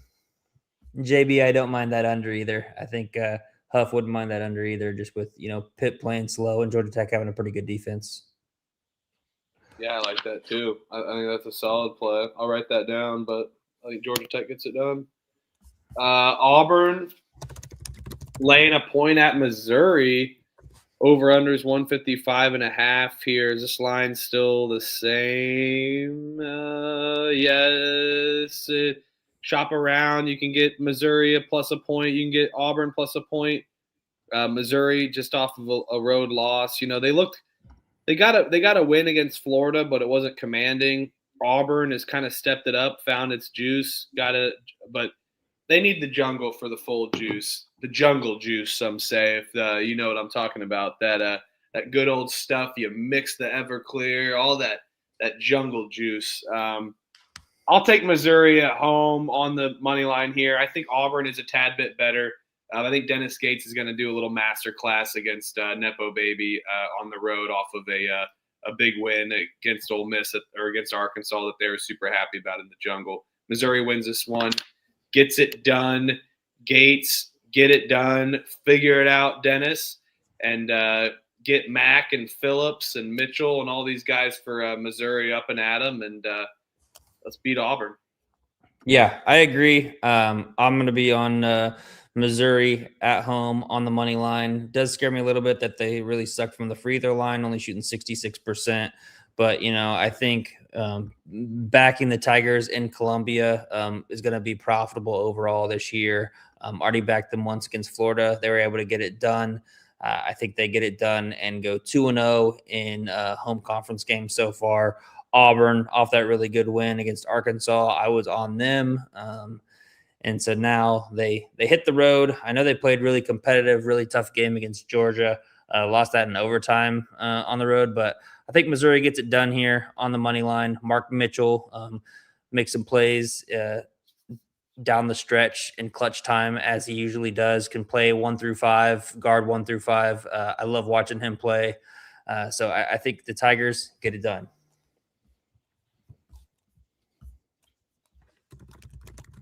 Upstate Charleston Southern, need a line. Write that down. LaSalle versus Richmond. Over-under is 146.5. Richmond is laying 9.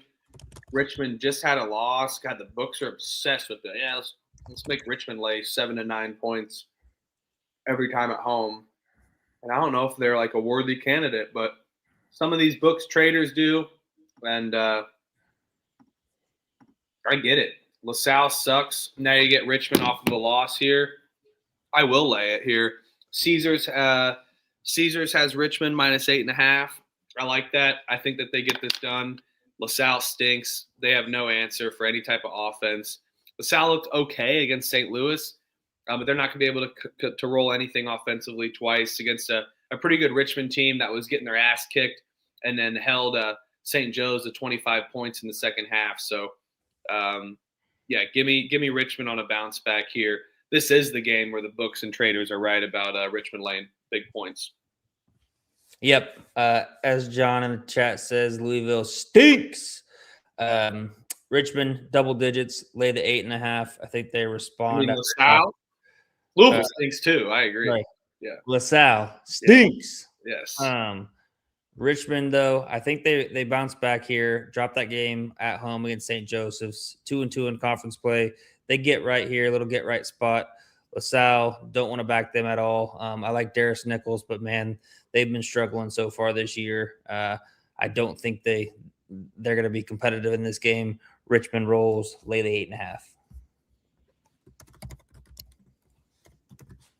8.5. Quinnipiac is laying 7.5 against St. Peter's.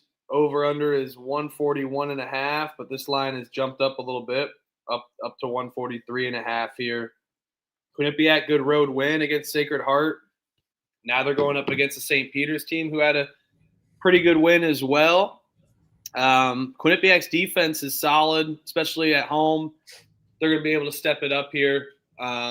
Now we just need them to run offensively because St. Peter's is a pretty good defensive team. I'll take the St. Peter's team total under 68.5 here. I actually do like this. I think Quinnipiac's defense steps it up here. St. Peter's has an abysmal pace, even with Quinnipiac's up-tempo-ness. I was inclined to maybe take Quinnipiac team total over 75.5. But to me, I think that their defense steps it up a little bit more at home. And there's a little bit of there's just not as many possessions as I would expect for it and modeled for with the St. Peter's team against the Quinnipiac team. So I will end up going with the St. Peter's team total under due to those lack of possessions and Quinnipiac's defense being able to step up at home even after a road win against Sacred Heart. And yes, they're the best team in the MAC. Yeah, great cap there. I think you're spot on with taking the team total under on St. Peter's side. I know Quinnipiac plays with a pretty high pace of play. However, St. Peter's plays very, very slow, limited possessions, like you said. So I think you're definitely on the right side there. I'm going to take St. Peter's plus the 7.5. I'm not going to bet it, so this will be a no bet for me here in the MAAC. But Quinnipiac, off of the rivalry win where they came back, they were down at half, came back, got the road win against Sacred Heart. I'll back St. Peter's to keep it close in limited possessions. Give me Peters plus 7.5, no bet. All right. Marshall is laying 8.5 on the road here or at home against Coastal Carolina. Marshall's getting 8.5? Damn. Yeah, I know. Nice. Woo! Yeah, really tough to just move that text box. It's really hard to move the text box one over and switch, but I get it. Coastal Carolina versus Marshall. We're getting Marshall off of a loss to Georgia State. Coastal Carolina off of a win. I think that recipe is a recipe for success, especially for a Marshall home team. I will lay it with Marshall here at home. I think they bounce back. I think their defense has been a little bit tad suspect. Marshall, that is. They don't force turnovers really at all.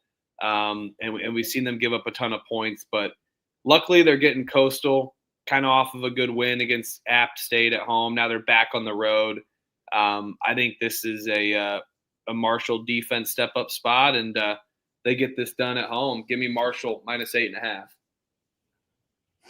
Hell yeah, Virgil. Marshall plus the points at home. Cash it. Yeah, easy money. Let's take out the mortgage and bet it. Almost like when I bet that, when I caught that, who did I catch slipping? Fanatics slipping on that. Oh, it was Iona plus 5.5. Yeah. Yeah. And they almost damn near, I almost lost it. They kept it, didn't they? Yeah, no, they kept it, but I'm saying I almost lost the bet because Green Bay won outright by 5. I think. Oh yeah, that's right. And then they were down. Yeah, that's right. It was plus 7.5. I thought I was gonna lose it after getting 14 points of value. Oh my god, that's actually hilarious. But yeah, I can't believe Fanatics paid that. that. If you don't like Marshall's spread, their team total is 78.5 too. Yeah, I think Coastal's defense is somewhat competent. I'm just gonna back Marshall here at home, kind of like what we like to do.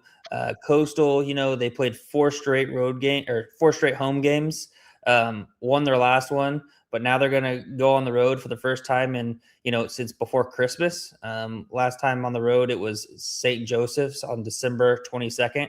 They got a win on the road. I think that it's going to be kind of a shell shock coming back on the road after they've kind of gotten a little bit comfortable at home in the last 4 straight games. So Marshall minus 8.5. Lay it. Colgate, Loyola, Maryland. We need a line. We'll be back for those 3 games that we missed there. How do we have a line for this one? Not the other one. Canisius is laying 2.5 against Niagara. Over-under's 128.5. Oh. I think I'm going to do it. Canisius gets it done at home again and figures it out. They're going to get it done against a bad Niagara team. I will take Canisius on the money line here in the Golden Griffs, and I will bet this. Niagara's bad. Greg Paulus only knows how to play a quarterback, and this Canisius team has stepped it up. And the Golden Griffins still owe me a basketball jersey like you promised me. So you know what? I'm going to bet you guys. I'm going to get it right. I'm going to cash the ticket and send it to you back on the DMs and say, where's my fucking jersey, Golden Griffiths? So let's get it done. Canisius gets it done. They've stepped it up in conference play. Even after a 47-point performance against Iona, they're not going to do that again, especially at home. Let's go Golden Griffs. Give me my fucking jersey. I'll be the only guy with a Canisius jersey ever. Awesome. Yeah. Last year, Canisius lost both games to Niagara, lost by 11 on the road, lost by 1 at home. I think that Canisius gets it done here. If this is gonna be funny here, but if I tell you on this is probably the only MAAC game that I bet. So why not bet one of the worst teams in Canisius going up against the even worse team in Niagara? Yeah, give me Canisius minus 2.5. I'll bet it with you. Let's go, Garrett. Let's go, Golden Griffs. Siena's laying 8.5 against Sacred Heart here. Sacred Heart off of a loss to Quinnipiac. They've lost like 5 in a row here. Have really struggled after kind of stepping up, and now Siena off of a good win that I covered there against Mount St. Mary's on the road. They win by 17. They've just been kind of drilling teams, but it's a lot of points. I'll take Sacred Heart plus the 8.5. This will be a no bet for me. Can't fade my boy Jerry Mack. Yeah, I think I kind of want to take maybe a team total over for Siena. Sacred Heart's defense is not very good. They just kind of got done off that rivalry game where you got a pretty low scoring game. Siena, they play really slow. Their offense isn't great. However, Sacred Heart's defense is even worse. I'm going to just lay it with Siena. I'm not going to bet this. I'm going to stay away, be disciplined. Siena minus the 8.5. No bet. All right. We move on. Radford Gardner-Webb, need a line. What do you got a line on Radford Gardner-Webb? Please, someone. We'll go back to Radford Gardner-Webb, Colgate Loyola, Upstate Charleston Southern, and UNCA Press. Iona's laying 7.5 against Ryder. Over-unders 142.5 here. Iona off of an absolute drilling to Canisius here. God, I'll tell you what, there's only a few teams I've only bet on once this season out of all the bets that I've had. Almost coming up on 1,400 plus. Ryder is one of the only teams that I've bet on once this year. So I have bet on Ryder this season, but I was thinking, have I even bet on Ryder this season? God, do I even want to find out? They're so freaking bad at basketball. They can't do anything right. But this line, to me, is a little bit short. I'll take Ryder plus the 7.5. No bet. And I'm only doing that because my dog is got to go out. I'll be right back in like 3 minutes. Yeah, I'm gonna be on Iona minus the 7.5. Iona has really struggled though on the road. I know they beat Vermont away from home, but here in conference play, they've lost their only 2 games, or I guess they beat Sacred Heart on the road, but they lost their last 2 away games in conference play, including that 38-point terrible outburst to Crutch's Marist Red Foxes. I am just going to completely fade Ryder here, lay it with Iona minus the 7.5. But I don't feel like betting Iona minus the 7.5. Not sure if I can trust them on the road. So I will pick Iona minus 7.5. No bet for me. I'll lay off. And then tomorrow when I'm checking the games, I'll see Ryder's down by 25. I'm like, why did I not just bet Iona? But yeah, no chance in hell I'm betting Ryder here. So pick Iona minus 7.5. Now we turn to the American Conference, and we've got South Florida Bulls fresh off of a 15-point road victory against Tulsa, laying 19.5 against the East Carolina Pirates. Over-under is 156.5. What did East Carolina do out last time? They lost at home to UAB in overtime. They're losers of 4 straight, 0-3 in conference play here in the American Athletic. They've kind of been home, away. Now they're away here in South Florida. South Florida off of 2 great wins on the road against North Texas and Tulsa.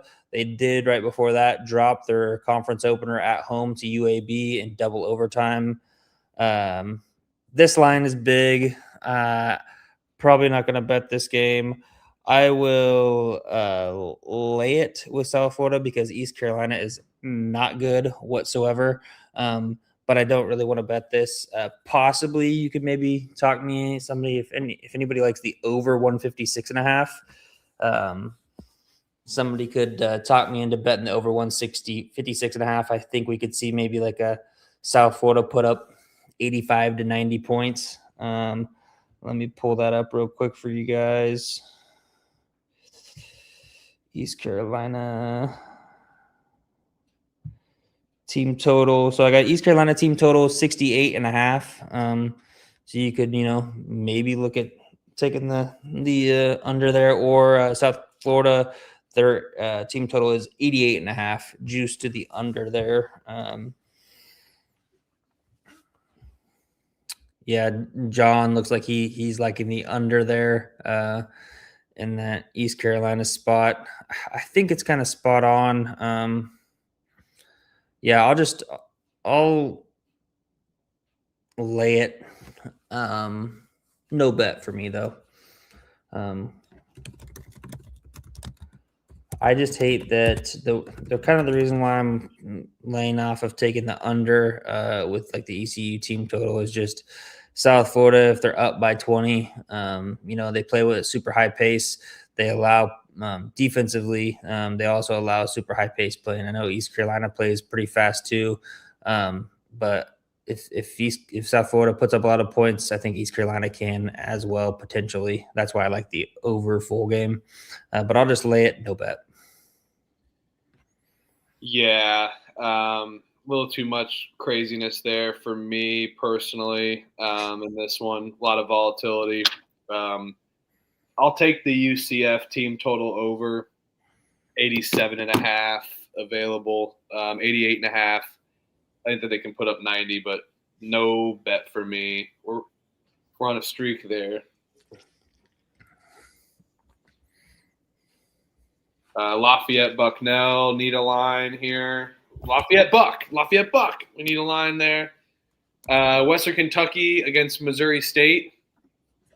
Hilltoppers are laying 6.5 here against Missouri State. I love the Hilltoppers at home. I like this Hank Ploma team. I think they've stepped it up and have improved drastically after year one for Hank Ploma. Now they're getting a Missouri State team who's hotter than ever. I bet on Missouri State on Saturday against FIU. That was a win.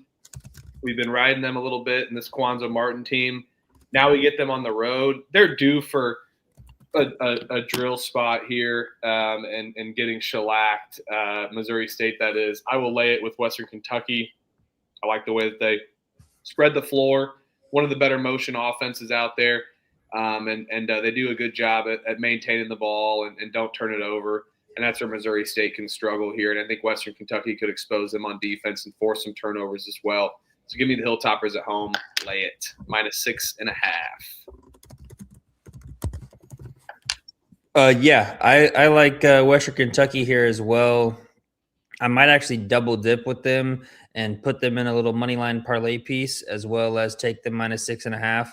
I think I could see them both getting done. So might be, if I need an extra money line parlay piece, Western Kentucky would be a good spot for them. They're returning home from their road trip. Now they get a Missouri State team who, has been pretty good at home, like you said.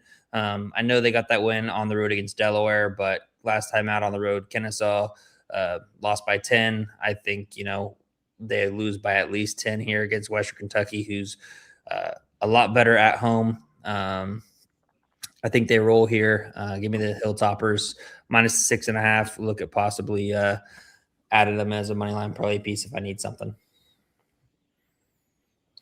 UAB laying 2 against Tulane here. It's down to 1.5 places, 2.5.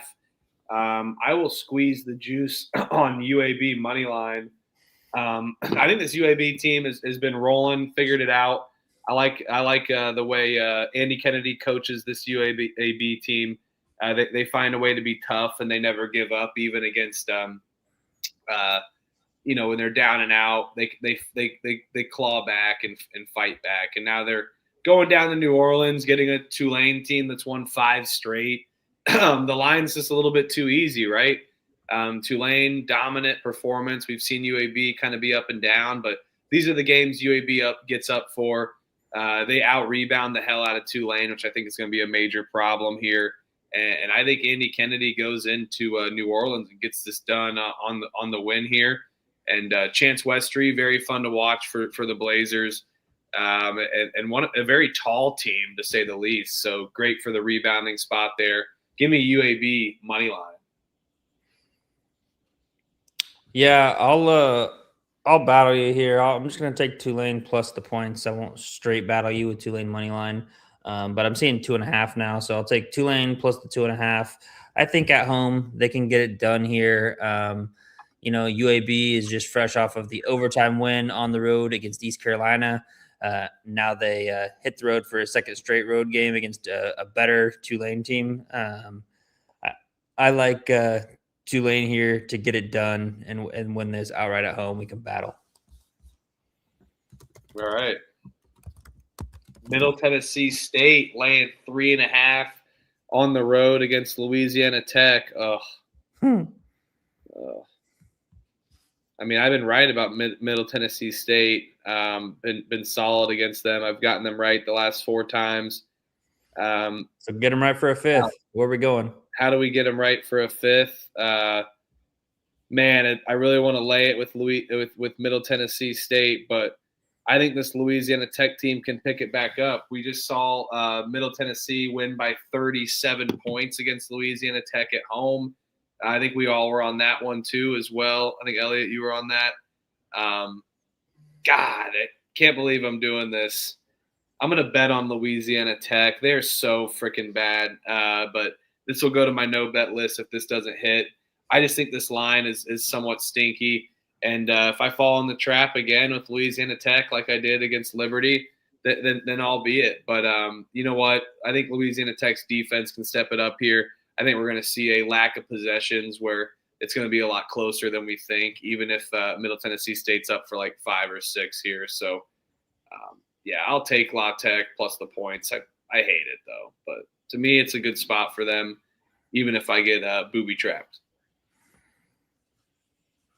I mean, it seems too easy, right? Middle Tennessee beat them by 37 at home. Now they're only laying 3.5.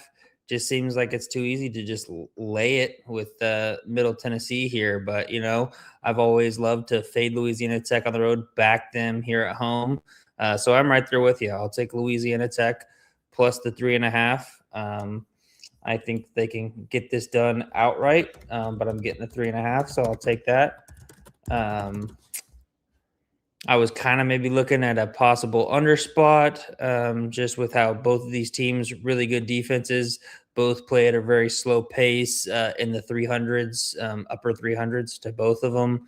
I'm seeing maybe possibly, the 133 looking like it's a little bit higher than what it should be. I think maybe this game's played in the 60s. So we see kind of like a 66-60 type of a game. So I don't mind the under 133.5 either. People maybe see that Middle Tennessee put up 88 at home last time. So they think, oh yeah, it's going to go over. I think it's going to be more of a slugfest defensive grinded out game, which is why I like the dog here at home. Oh, wow. Let's go. Let's fall in the trap. Southern Illinois is laying 5.5 against Drake here. Over-under is 147.5. I'm sorry. This Drake team hasn't been able to find it. They're so bad. And now I do like this Southern Illinois team. I think we're seeing a weird, you got Drake off of their first-year coach in the conference. Now you get Nagy off of year 2, where he's kind of found his stride a little bit. We've seen Southern Illinois' offense go putrid last Saturday, Saturday, or whatever it was. I don't think they played Saturday, actually. But they only put up 57 points. That was January 7th, so they had a full week off. And now we get them to step it up here against a Drake team that is pretty bad, to say the least. the 5.5 number, not my favorite, but I think, again, Drake's offense has been a major issue. Southern Illinois can defend the 3 pretty well here, and they like to take it inside. So I think Southern Illinois can step it up here and get it done. I like them. I like them at home, especially in Carbondale. Do we go lay it the 5.5, or do we take the team total over 76.5? I think we lay it. Yeah, I'm just gonna lay it here minus the 5.5. I was thinking about maybe might be the one that I double dip with and take maybe Western Kentucky money line, SIU money line, kind of like a home little money line parlay. But yeah, I think we'll lay it minus the 5.5. Like you said, Drake is not the Drake of old, obviously, with Eric Henderson at the helm. I think he's going to really struggle here in Missouri Valley play in his first year, kind of what, Scott Nagy went through last year, where they really struggled and finished 8-12 in conference. But he's starting to maybe figure some things out. I know they're 2-4 to start. They started out pretty bad, 0-3, playing some of the top teams in the conference. But they got that win outright against Belmont, and then kind of had a letdown performance against UIC. So I think they respond well here at home. Haven't played a home game in a couple weeks. They get up here. Let's lay it minus the 5.5. All right. Memphis is laying 7.5 against Temple. Over under is 144.5 here. Memphis is probably due for a spot to drill a team. They did beat North Texas by 9 at home, but I like this Temple team. I think their offense is potent. I mean, they're 3-0 in conference play, but they've played Charlotte, UTSA, and East Carolina. But they before then won 4 straight games, so a 7 straight game winning streak going into to Memphis. Who we don't like laying points with Memphis though. Who the hell does, to be honest? But I think people will, just due to the fact that it's a little tempting, and Temple hasn't really played as anyone in a minute. I will take Temple plus the points, but I'm going to wait to bet this, try to get a better line here. I think Temple's offense is potent enough where they can keep it up with Memphis, even with Memphis's defense. But Memphis is terrible. I agree, but this just smells like a weird spot. But I'll let the number climb for the Owls and bet them. Let's go. USC covers. That puts me in the green on the day. 12-9 with 1 bet left. I got UNLV plus 4.5. They're up 2 with like 7 minutes left. So let's freaking go. Let's end the night strong. 13-9 would be great.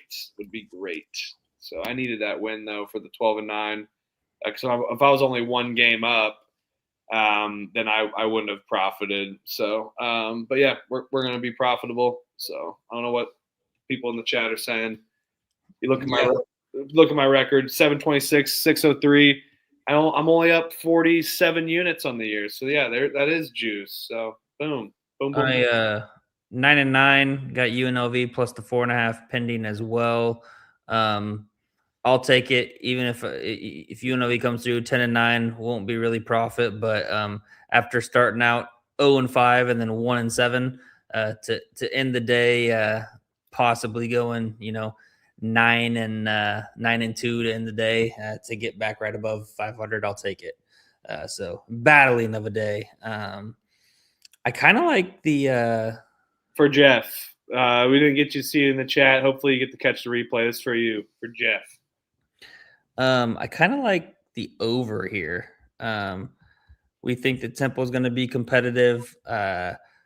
Temple's defense isn't very good. I think they'll be able to score, keep it kind of close and competitive. If I like Temple plus the 7.5, maybe I'll just play the over 144.5 because I'm a little fearful with Memphis losing that game on the road against FAU, that they're kind of due for a bounce back spot. But as we typically seen, maybe that comes against UTSA, who's just absolutely terrible on Sunday, or that's the one that Penny loses outright. as a 20-point favorite.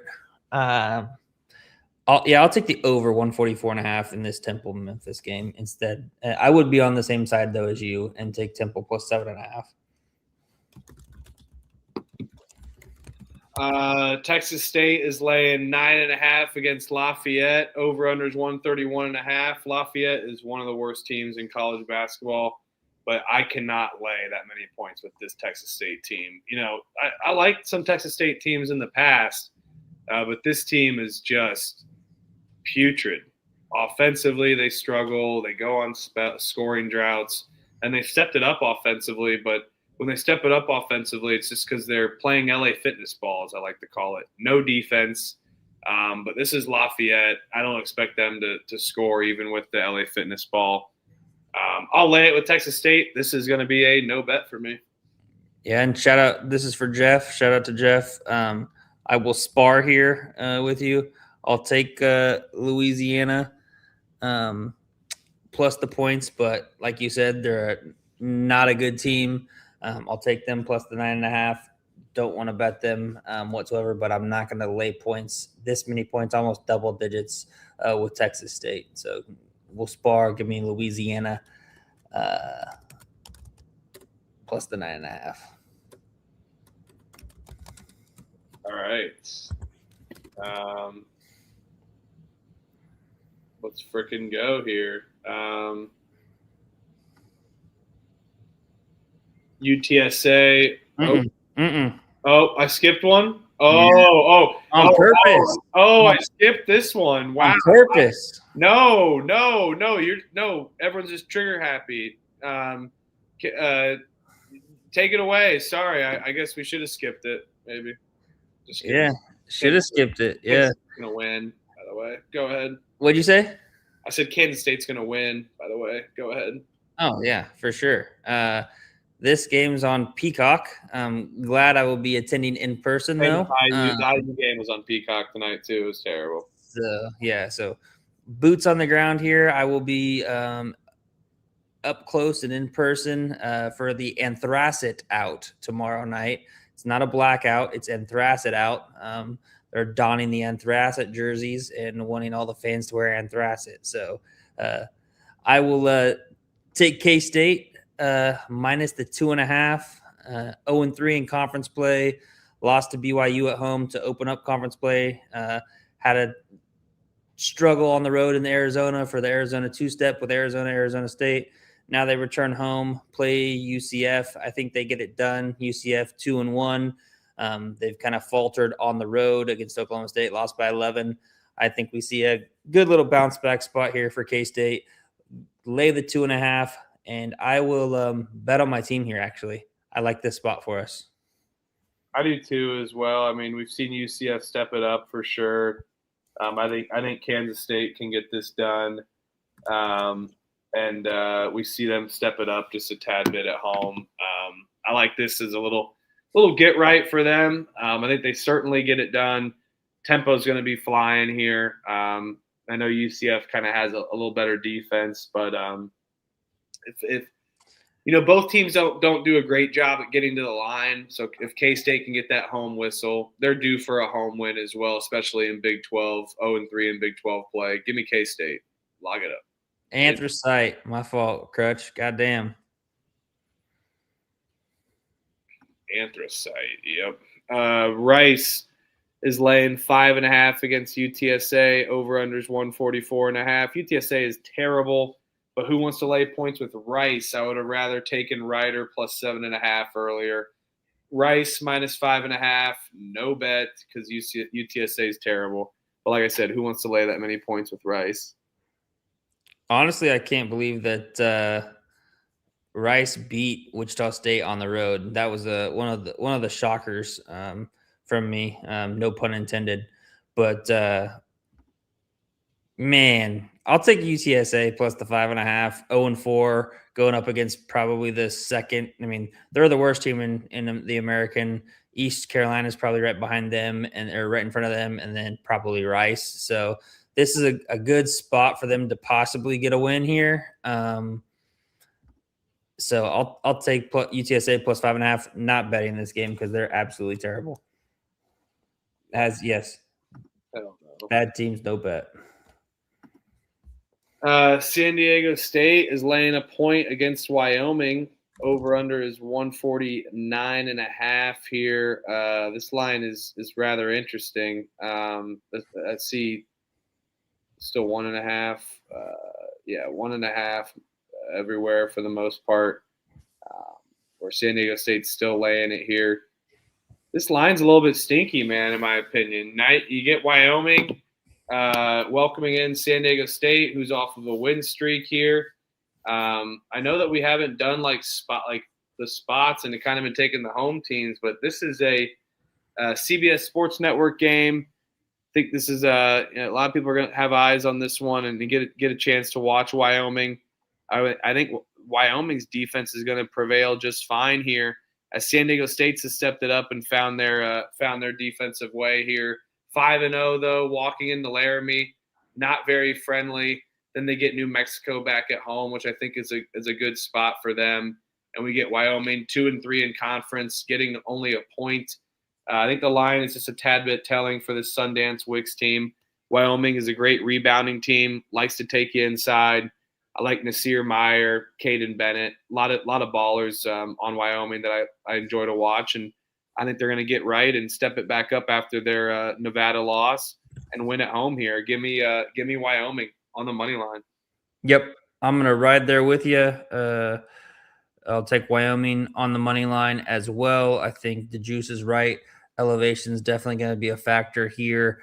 San Diego State was, at home last time out against Fresno State. These midweek games kind of harder for San Diego State to get there beforehand, just because of, I don't know if classes maybe haven't started for them. But anyway, it'll still be a little bit of a spot. Regardless of elevation, take that out. I just think, Wyoming at home, they've already dropped one home game on the year, and that was the first game of conference play against Grand Canyon. I don't see them maybe dropping another one unless they play Utah State at home. Maybe Utah State could possibly get them. But other than that game, I think I see them defending home court the rest of the year. So, yeah, give me Wyoming on the money line. Let's go. All right. Dusty does bring up a good point, though. Wyoming's best win, Austin Peay. Pipe. Yeah. They've kind of stepped up in competition. I know a lot of them were on the road. They've kind of lost by double digits. So kind of an interesting spot, but I like the spot for Wyoming. Yeah, for sure. No, I definitely could see that on the competition aspect there, but they got to circle it up. St. Louis is laying 18.5. This line's came down a point. St. Louis is going to get right back into what they were doing best, and that's beating the hell out of teams, especially a Fordham team that just put up 81 points. Fordham hasn't scored 80 since December 13th when they played Manhattan. I just think they're going to run into a brick wall offensively. St. Louis, very good defensively.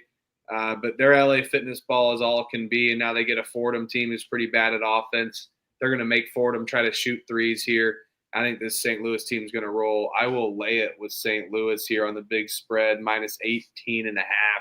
They're going to roll, get right, and go back to like their win like they had against St. Joe's a couple games back. Yeah, I agree with you.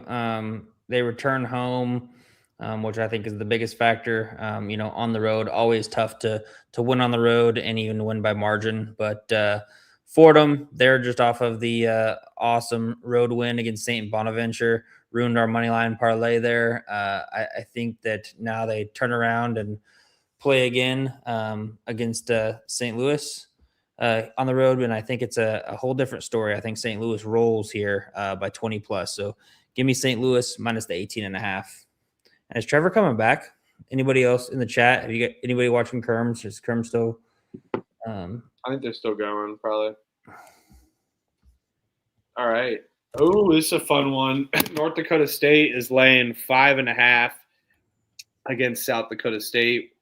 We had an amazing cover from both of these teams recently, at least this season. Now we get the game in Fargo, North Dakota State.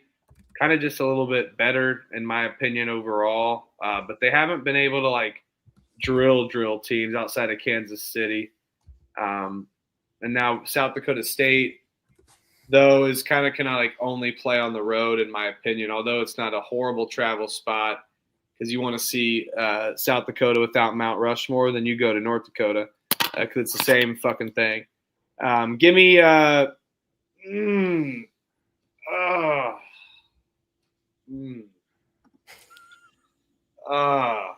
fuck.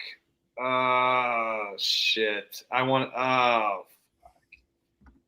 want to take South Dakota State, but to me, it just seems like a North Dakota State spot. But just because we've seen South Dakota State really struggle on the road, in my opinion, I'll take North Dakota State. I think people are going to bet South Dakota State. I'll let this number jump down a little bit. But I think North Dakota State's just better this year, and South Dakota State not as good on the road. But it's a rivalry. It's tough. But, yeah, I'll let the number drop. Yeah, it's tough here. I'll take North Dakota State, though. I think they're the better team this year. South Dakota State, they're not the South Dakota State of old, kind of as we expected and as we've seen this year with their whole body of work, especially to kind of start Summit League play. So I'll ride with the home team here. Kind of interesting. Last year, both teams won on the road. So that's kind of worth noting potentially, but I'll ride with who I think is the better team this year. I know it's a rivalry game. We typically take the points, but at a low number, but lower than the 2 possessions. North Dakota State, they don't. I'll back them at home here. They get it done. Lay it, North Dakota State. Wait to bet it. I'm with you. People might just think that South Dakota State name brand. They're in the Summit League, they're seeing plus 5.5. They might bet it down, and maybe we can get North Dakota State at like a 3.5 or 4.5. So wait to bet. Wait to bet there. UCLA laying 3.5 against Penn State. Over/unders 151.5. I hate both of these teams, but UCLA cannot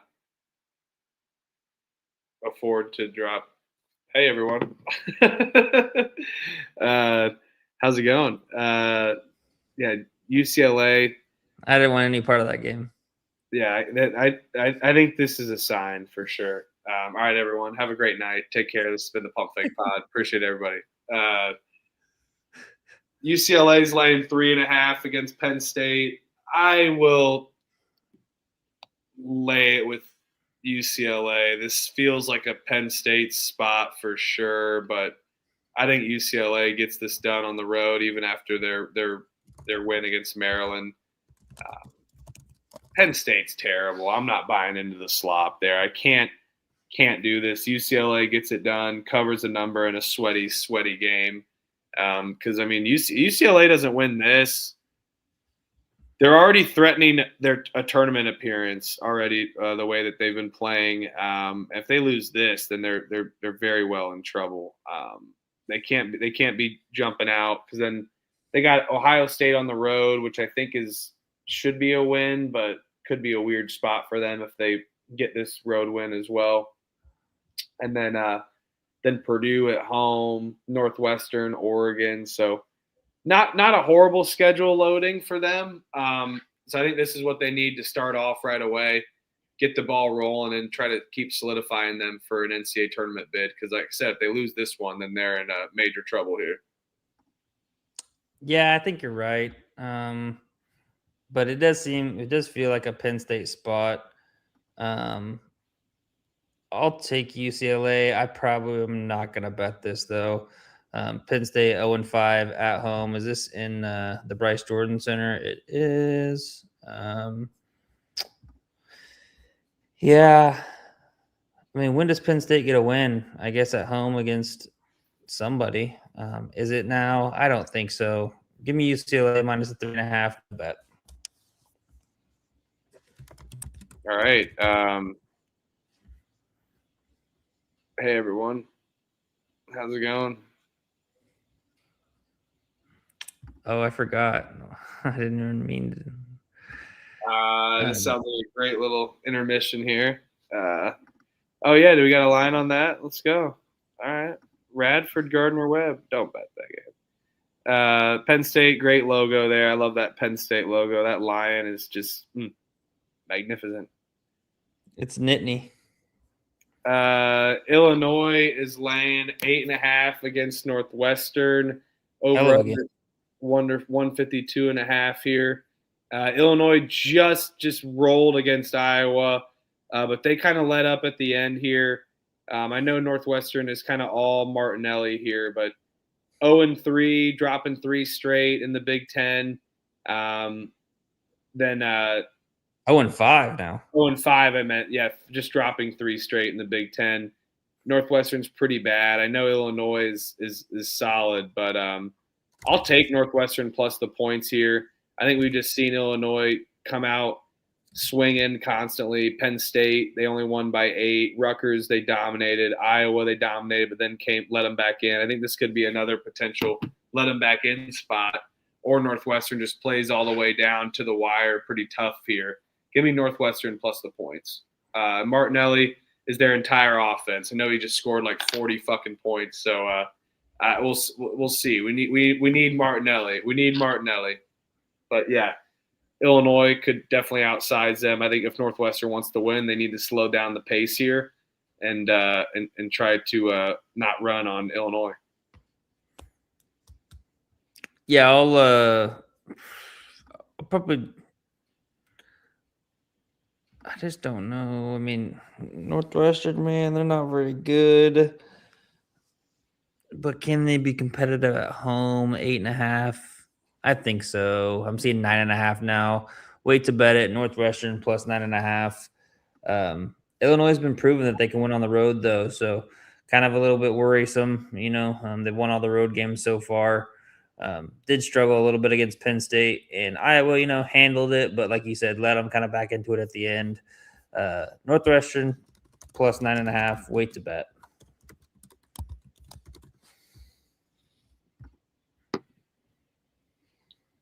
Oh, wow. Portland laying 2.5 against Pepperdine. Take it away. Is 146.5. Yeah, you got Portland, kind of like a little more grungier TV show versus Pepperdine and Zoe 101. There's no Zoe 101 this year. Let's just face it. It was a great bit last year. They were covering machines during it, but there is just no Zoe 101. But we thought that, and then they brought back a terrible rebooted movie. But they brought it back, so I think that they could definitely well do this. This line is super sketchy here. I'm going to take Pepperdine plus the points, but I'm not betting it because I need to see them go through, because no matter what, Pepperdine could be in it for the whole way, and then you look 5 minutes later and they're down 15. I've seen it many times with this Zoe 101 team. I'll take Zoe 101 plus the points. No bet. Yeah, we can spar here. I'll take I'll take Portland minus the 2.5. I just think they're the better team. I know it's kind of a, should be a get up spot for Pepperdine here. I take that back. Give me Pepperdine. No bet though. I think this is their chance to get a home win here in WCC play. Definitely the worst team besides them here in the conference. I think this game and the San Diego game at home, they kind of have circled as really good spots to get a home win. So yeah, give me Pepperdine plus 2.5.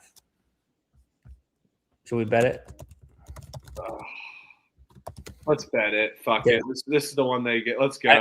I flipped on principle like that. So I like to bet those when I don't think I'll then I flip. If they don't, then Jamie Lynn Spears got knocked up behind the scenes, and this show's over, my friend. So get out of here. Texas Tech is laying 17.5. Yeah, this UNLV game is fire, by the way. I got UNLV plus 4.5 for a 13-9 day. Need it.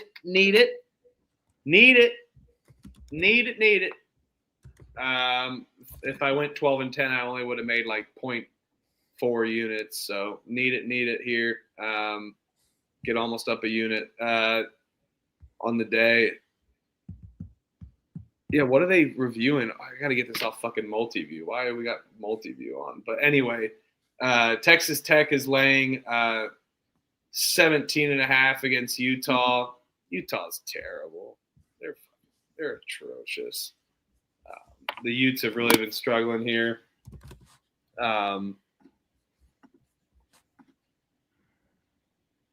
Utes played hard in the Holy War, played hard at home. But we've seen them kind of struggle on the road. We haven't seen Texas Tech go back at home here. And the one time that they did was a Big 12 game against Oklahoma State. They won by 22. I think Utah's due for a drilling. I'll lay it with Texas Tech. No bet. Too many points for me to bet it. No bet. I know Utah's terrible, but no bet. Utah off the Holy War. Now they travel to Texas Tech. Yeah, lay it with Texas Tech, but no bet. It is a lot of points. This is kind of like something that they'd be laying to kind of like a good mid-major team. Lay it, no bet. Yeah, that back door is wide open too. I feel like on that game. North Carolina is laying 2.5 against Samford here. Oh my God. Over under is 141.5.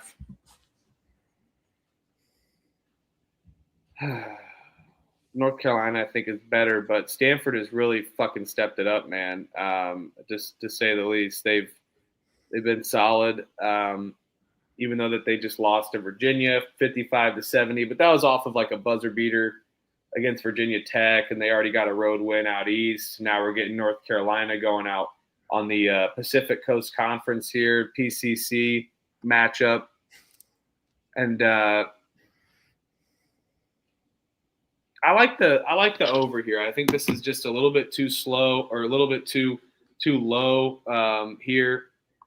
And 141.5. I think it's a solid play. I think other books have it priced a little bit higher, so get it now and shop around for that. I think this number is definitely going to go up. People are going to hit North Carolina as well. So if you like Samford, probably wait to bet them. But I do like Samford. I think they're going to be able to score. They're going to be able to pick it up after only putting up 55 against Virginia.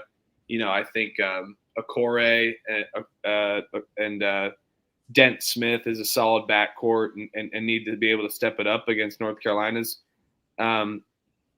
big guards as well. But North Carolina, they need to take a step back. They put up 80 many times, so I think the over-under is telling even for more Samford's favor that they're going to be able to control the tempo here. I like Samford plus the points, and I think the over is going to hit. It's just a little bit too low. This game is going to end like 75-72, 75-70. Yeah, I think I like to favor the over here. North Carolina, they didn't make the West Coast trip last year out to the PCC games. They did, however, lose to Samford at home last year, 72-71. So if that's anything, that kind of like maybe pushes me off of taking Samford, and that's why I possibly will just end up betting the over 142. Or over 141.5. I like that. Like you said, I think we see this game in kind of the low 70s. If both teams get to the 70, I think this hits. So I'll take the over 141.5 here. I would be on the Samford side, though, just at home, West Coast trip. North Carolina didn't do it last year. First game there, kind of getting their PCCC legs. I would be on that. But yeah, Okori, man, hell of a guard. He's fun to watch. Yeah, he is. Even against I know he struggled against Virginia. I don't think he hit a three. Only put up like 14 points, but before then he was on a tear. I mean, 28 against Louisville, 31 against Virginia Tech. I think he responds well after a real struggle against Virginia. So I think that he'll have a good game, and Stanford will be riding it down the stretch. Close game. Also tends to favor the over as well if they play the foul game.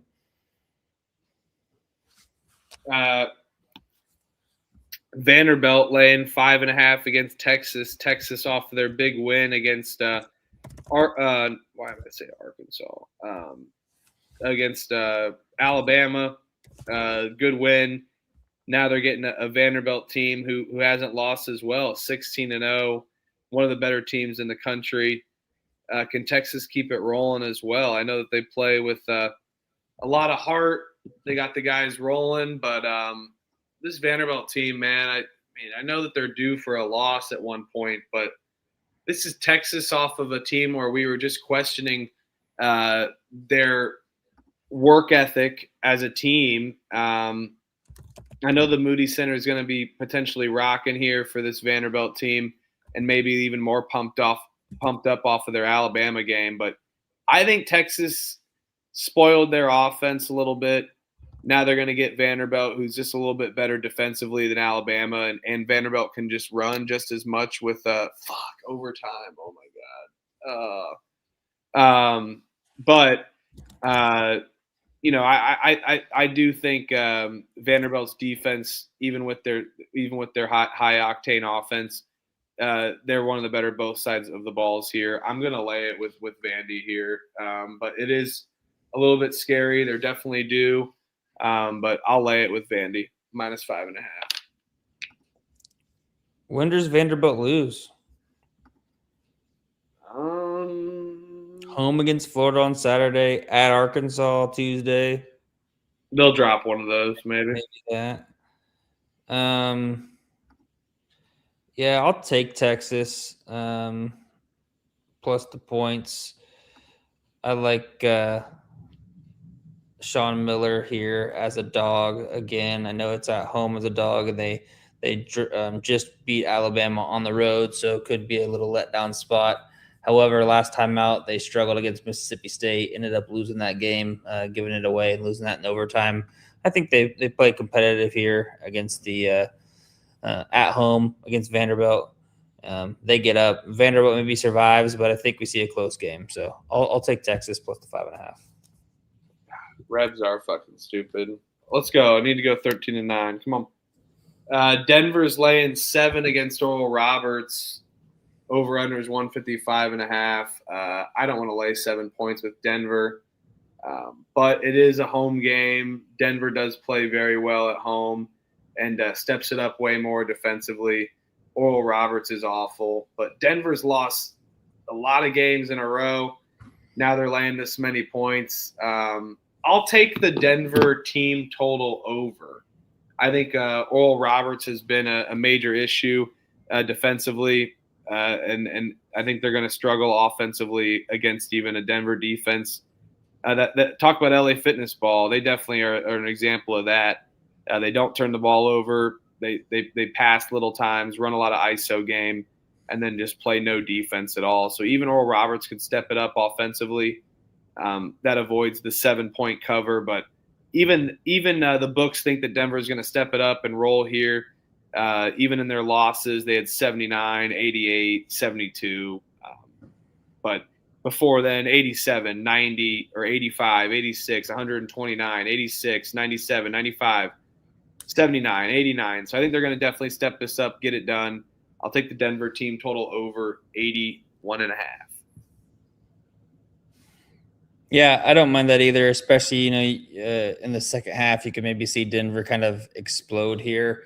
Just with ORU kind of being in, at elevation. So kind of you can see like a little second half drop, fallback.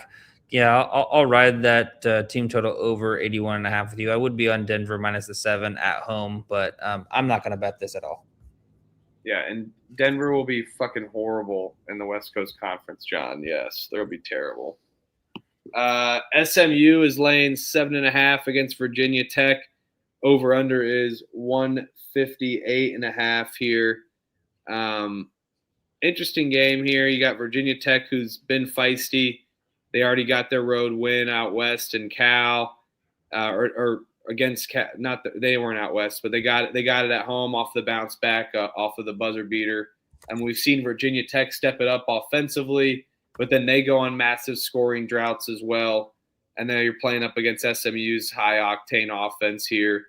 I'll take the over 158.5. I think it's a lot of points. Virginia Tech's going to have to be able to step it up and run with SMU's pace if they want to keep up with the Mustangs. And now we get SMU at home, going to be able to score a lot of points. They've lost 2 straight. I think they're itching to get back home and get a dub for this Andy Enfield team. I expect the offenses to be able to turn it up here in Texas.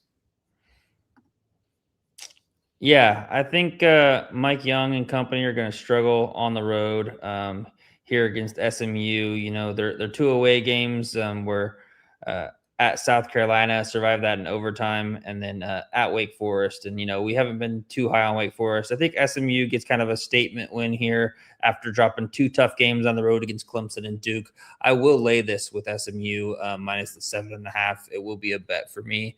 I think I'm smelling like a 10-plus double-digit victory for SMU, and they kind of roll it and run it up because, you know, style points matter.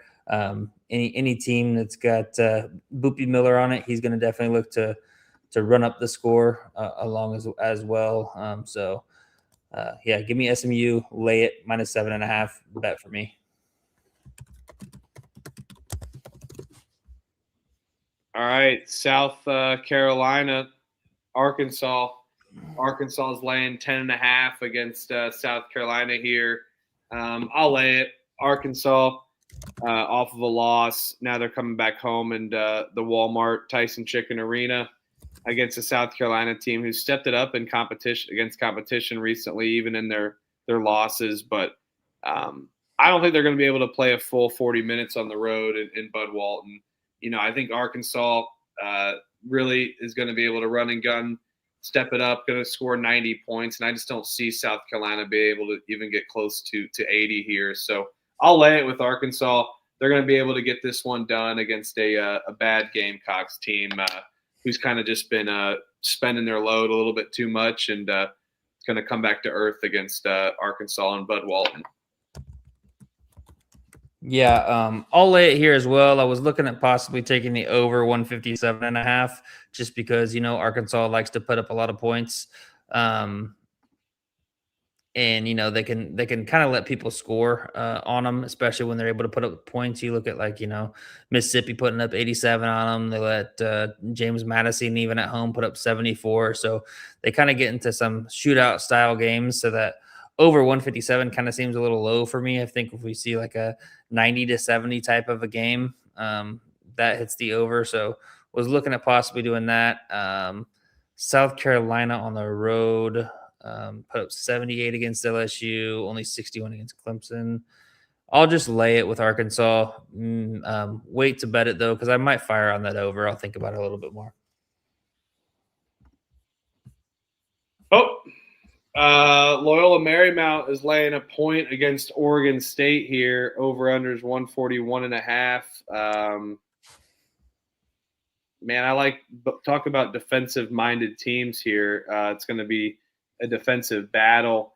I expect maybe the under to be in play a tad bit, just due to the fact that the defenses could step it up, but it is pretty low. We kind of saw Oregon State have to kind of play really up tempo. I think they're going to come out super tired potentially and just not be able to run and gun. Or be able to do anything offensively, to say the least. Talk about a team that likes to take it inside here. I'll take the under in this one for Oregon State and Loyola. I think it's just too many points. We're going to see this game in the 60s and 70s, around the 130s.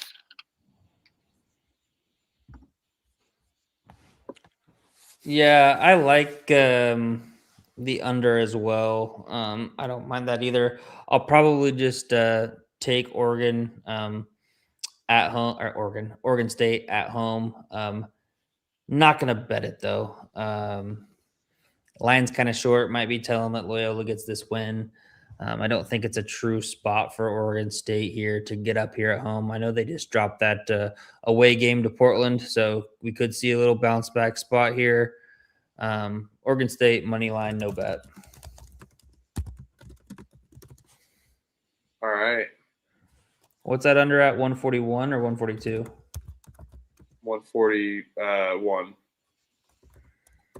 Pacific, Santa Clara. Santa Clara is laying 12.5. Get the hell out of here. This Pacific team is awesome. I love this Pacific team. This number is going to continue to climb up. We already see it up in the 13s.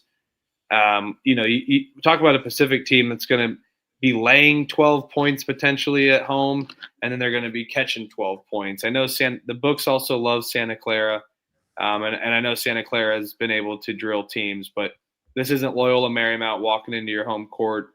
This is the Pacific Tigers with Dave Smart and a very well coached team. Give me Pacific plus the points. I'll let this number continue to climb as well too.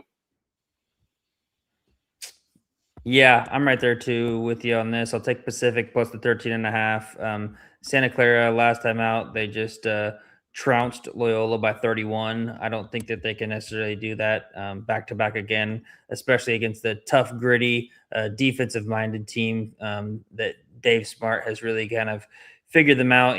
Got them playing well. I think we see a defense that's going to be able to slow pace down. This kind of reminds me of Santa Clara taking on Idaho State earlier on in the year, with Idaho State playing a super slow pace, except the fact that Pacific actually can hold their own on defense. So I think Pacific slows it down, limits possessions. We see this game within a 10-point, within the 10-point range. Santa Clara wins, but not by 10 plus. So give me Pacific comfortably plus 13.5. But like you said, might as well wait to bet this because the number looks like it's going up. Yep. Utah State's laying 12.5 against Nevada. Over under is 152.5 here. Nevada's been playing solid, man. They've stepped it up. Won 4 of their last 5. 92 points scored against Wyoming. Now they're walking into the gauntlet of Logan, Utah for sure. The place is going to be absolutely jumping here. I think Utah State gets this done at home. I'm looking at the team total under. I like that for Nevada as well. Team total under 69.5. I think Utah State comes out and drills them, and Nevada runs into a brick wall, especially after scoring 92 points out last time out. Yeah, Utah State minus the 12.5. I'm not going to overthink this one. I'm going to kind of ride them until the wheels fall off. They've just been a wagon this year so far. I think the only game they maybe didn't cover was the game at Fresno State. But other than that, San Jose State. Oh, they probably didn't cover that San Jose State game because it was only 8. It was 18. I think they were favored by like 20. I see a 20-point win here. Utah State at home takes care of business in Logan. But yeah, I think they get their ass kicked. 2-point game for UNLV, by the way.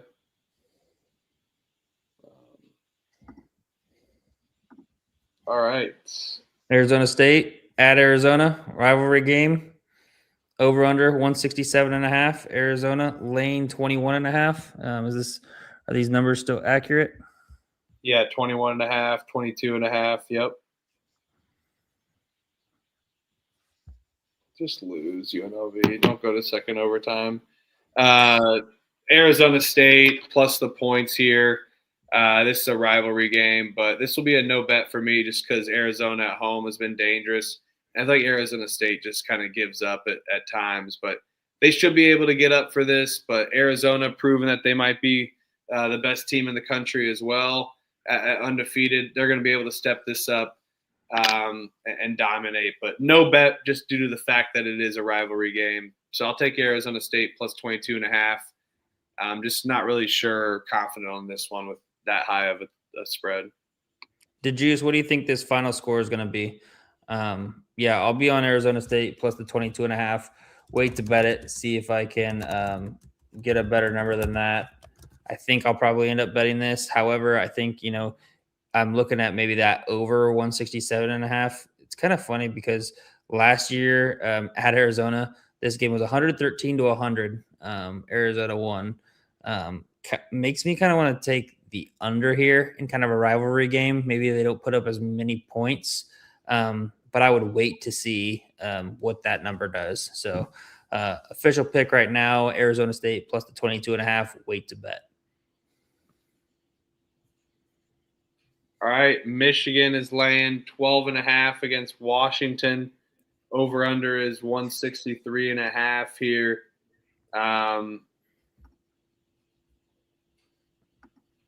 Does Michigan bounce back?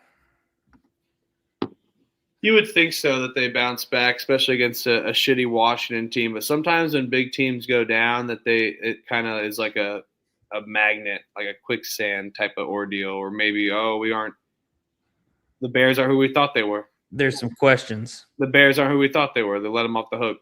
I think it's too easy for them to bounce back. Washington kind of feisty in Alaska Airlines. This is one of their biggest games that they've seen at home yet. I will take Washington plus the points here. I think this is now that the Michigan's lost, they've shown that they're beatable. I bet this number would be 18, 19.5. They don't lose to Wisconsin, way higher. And I think the books are a little bit scared, and this number is going to climb. I see Washington already up to 13.5. So I will take Washington plus the points at home. They're going to get this done. Play tough, but yeah, athletically they don't really match up well with Michigan. But for some reason, I think Michigan's going to come out slow, especially on the travel spot. And after falling a game, they're going to be able to do that again. Yeah, I think it's a bad matchup for Washington. Steinbach is kind of their big guy down low. He kind of is the one that makes everything run. Had 21 against Ohio State last time out. I think Michigan up front is going to be able to kind of eliminate him. So it's going to kind of be the Zoom Diallo show. I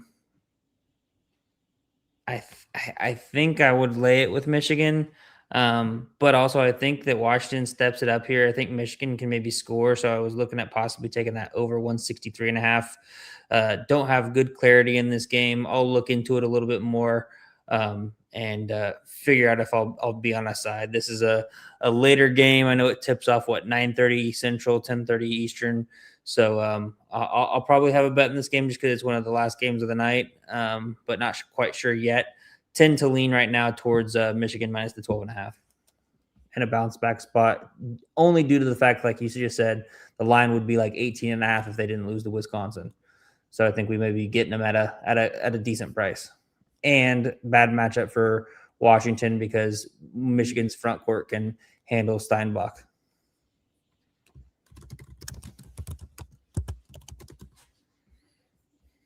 All right. Duke, California, over-under is 152.5. Cal's played tough, but kind of a bad matchup for them for sure. I mean, Cal a little bit smaller, but they can be just as physical. They're gonna try to force Duke to. Duke's gonna definitely have to run and gun. I think California is gonna try to have to slow Duke down, but Duke defensively, solid team. But to me, them laying 11 points after going on the road, where they barely covered and pulled one out of their ass against Louisville, barely covered against Florida State. This is just too many points for me for one of the best teams in the country as well. Give me Cal plus the points. I'll let this number climb for sure. Let's go, UNLV. You like Cal, you said? Yeah, I'm taking Cal plus the points. I'll let the number climb, though. in favor Yeah. of Duke. I like Cal as well. I tend to maybe like the over even better though, just because I think if we're seeing Cal at this number, I think we'll be able to Cal be competitive on the offensive end. I think Duke will still be able to score, but we see a lot of points. So I'll look at I'll take the Duke Cal over 152.5. We see this game. We see some high scoring in this game. I would lean toward the California side though, and the plus 13.5 is what I'm seeing. All right. Last game of the night. Yes, sir. Come on, Damani. We'll get UNLV ready for it. Let's go. BYU's laying 12.5 against TCU. Big 12 resident. Where you going here? I think this is first impression BYU smash spot for me. I know they're off of the Holy War game where they kind of survived that, but now they're at home, back at the Marriott Center in Provo. I don't really like fading BYU in Provo. You look at the track record last year at home. They kind of blew a lot of these teams out when they were at home. So I think we see a blowout here at home. Give me by BYU minus 12.5. All right. TCU's good on the fucked up court.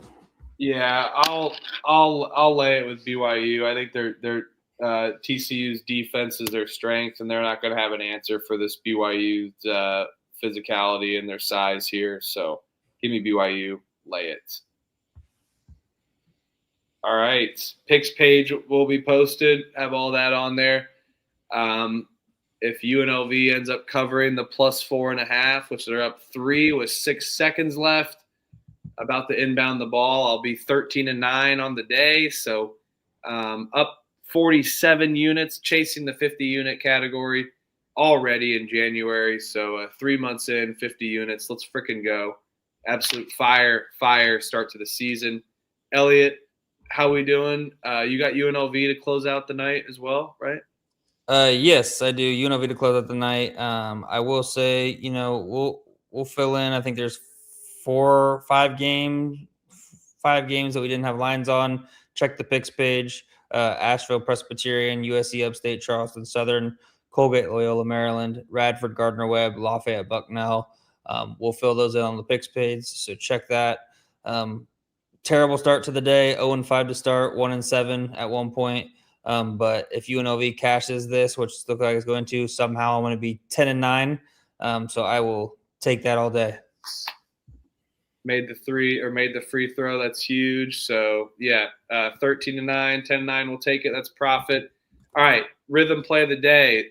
Rhythm likes Georgia Tech, but want to get Rhythm likes Georgia Tech, but do you want to get a little frisky here, maybe a little bit, and take a little 3-team parlay optimizer?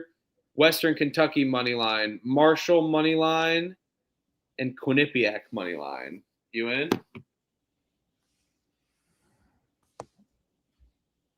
Try a little parlay optimizer stab for the Rhythm play of the day. 3-team heavy favorite money line parlay. Yeah, what's that gonna go? I'm putting it in right now. Sorry, let me put it in real quick. This will be.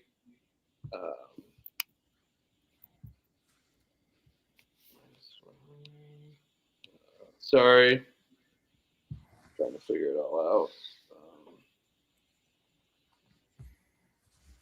Why can I find Western Kentucky? So it'd be Quinnipiac, Western Kentucky, Marshall, as well.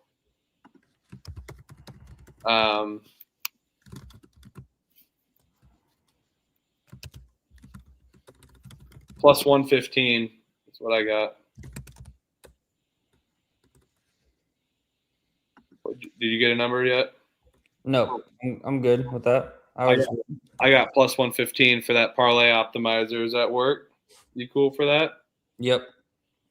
So Quinnipiac, Western Kentucky, and Marshall on the parlay optimizer there.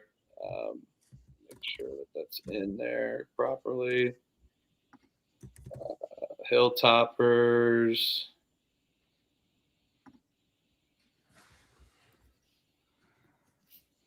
All right, that's in. Plus 115. Parlay optimizer. We'll try that. Rhythm play days.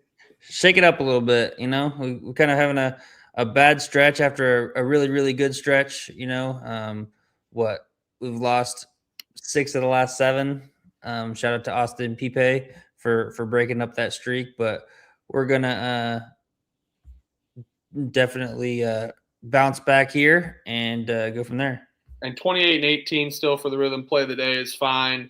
Oh yeah, and it is official 13-9 on the day with UNLV, so that's a good one. And 0.8 units. So yeah, we're sitting at 47 and a half units. So 47 and a half units. We're gonna hit 50 tomorrow on all my bets. Picks will be posted. Appreciate everyone in the chat. We'll be live back tomorrow. Just gonna be Trevor and I in the booth because Elliot's got to be boots on the ground for Kansas State, and he's got to get a dub for us, because I'm betting on Kansas State as well. So let's go get it done. Appreciate everybody in the chat. We'll be live 10:45 Eastern probably tomorrow, 11 Eastern, and then Thursday night probably same time, but only a 6-game slate, and then Friday the absolute mega show, as you know best. Probably go live around 10:30, 11 Eastern and get rocking so we get done before 4:30 in the morning. Appreciate everybody in the chat. You guys are rocking. See you guys tomorrow. Hit that like and subscribe button at Pump Fake Pod. Follow us on X. Follow us on Instagram. Follow all of our socials. Appreciate everybody, and check the picks page in the comments or the description. The link is in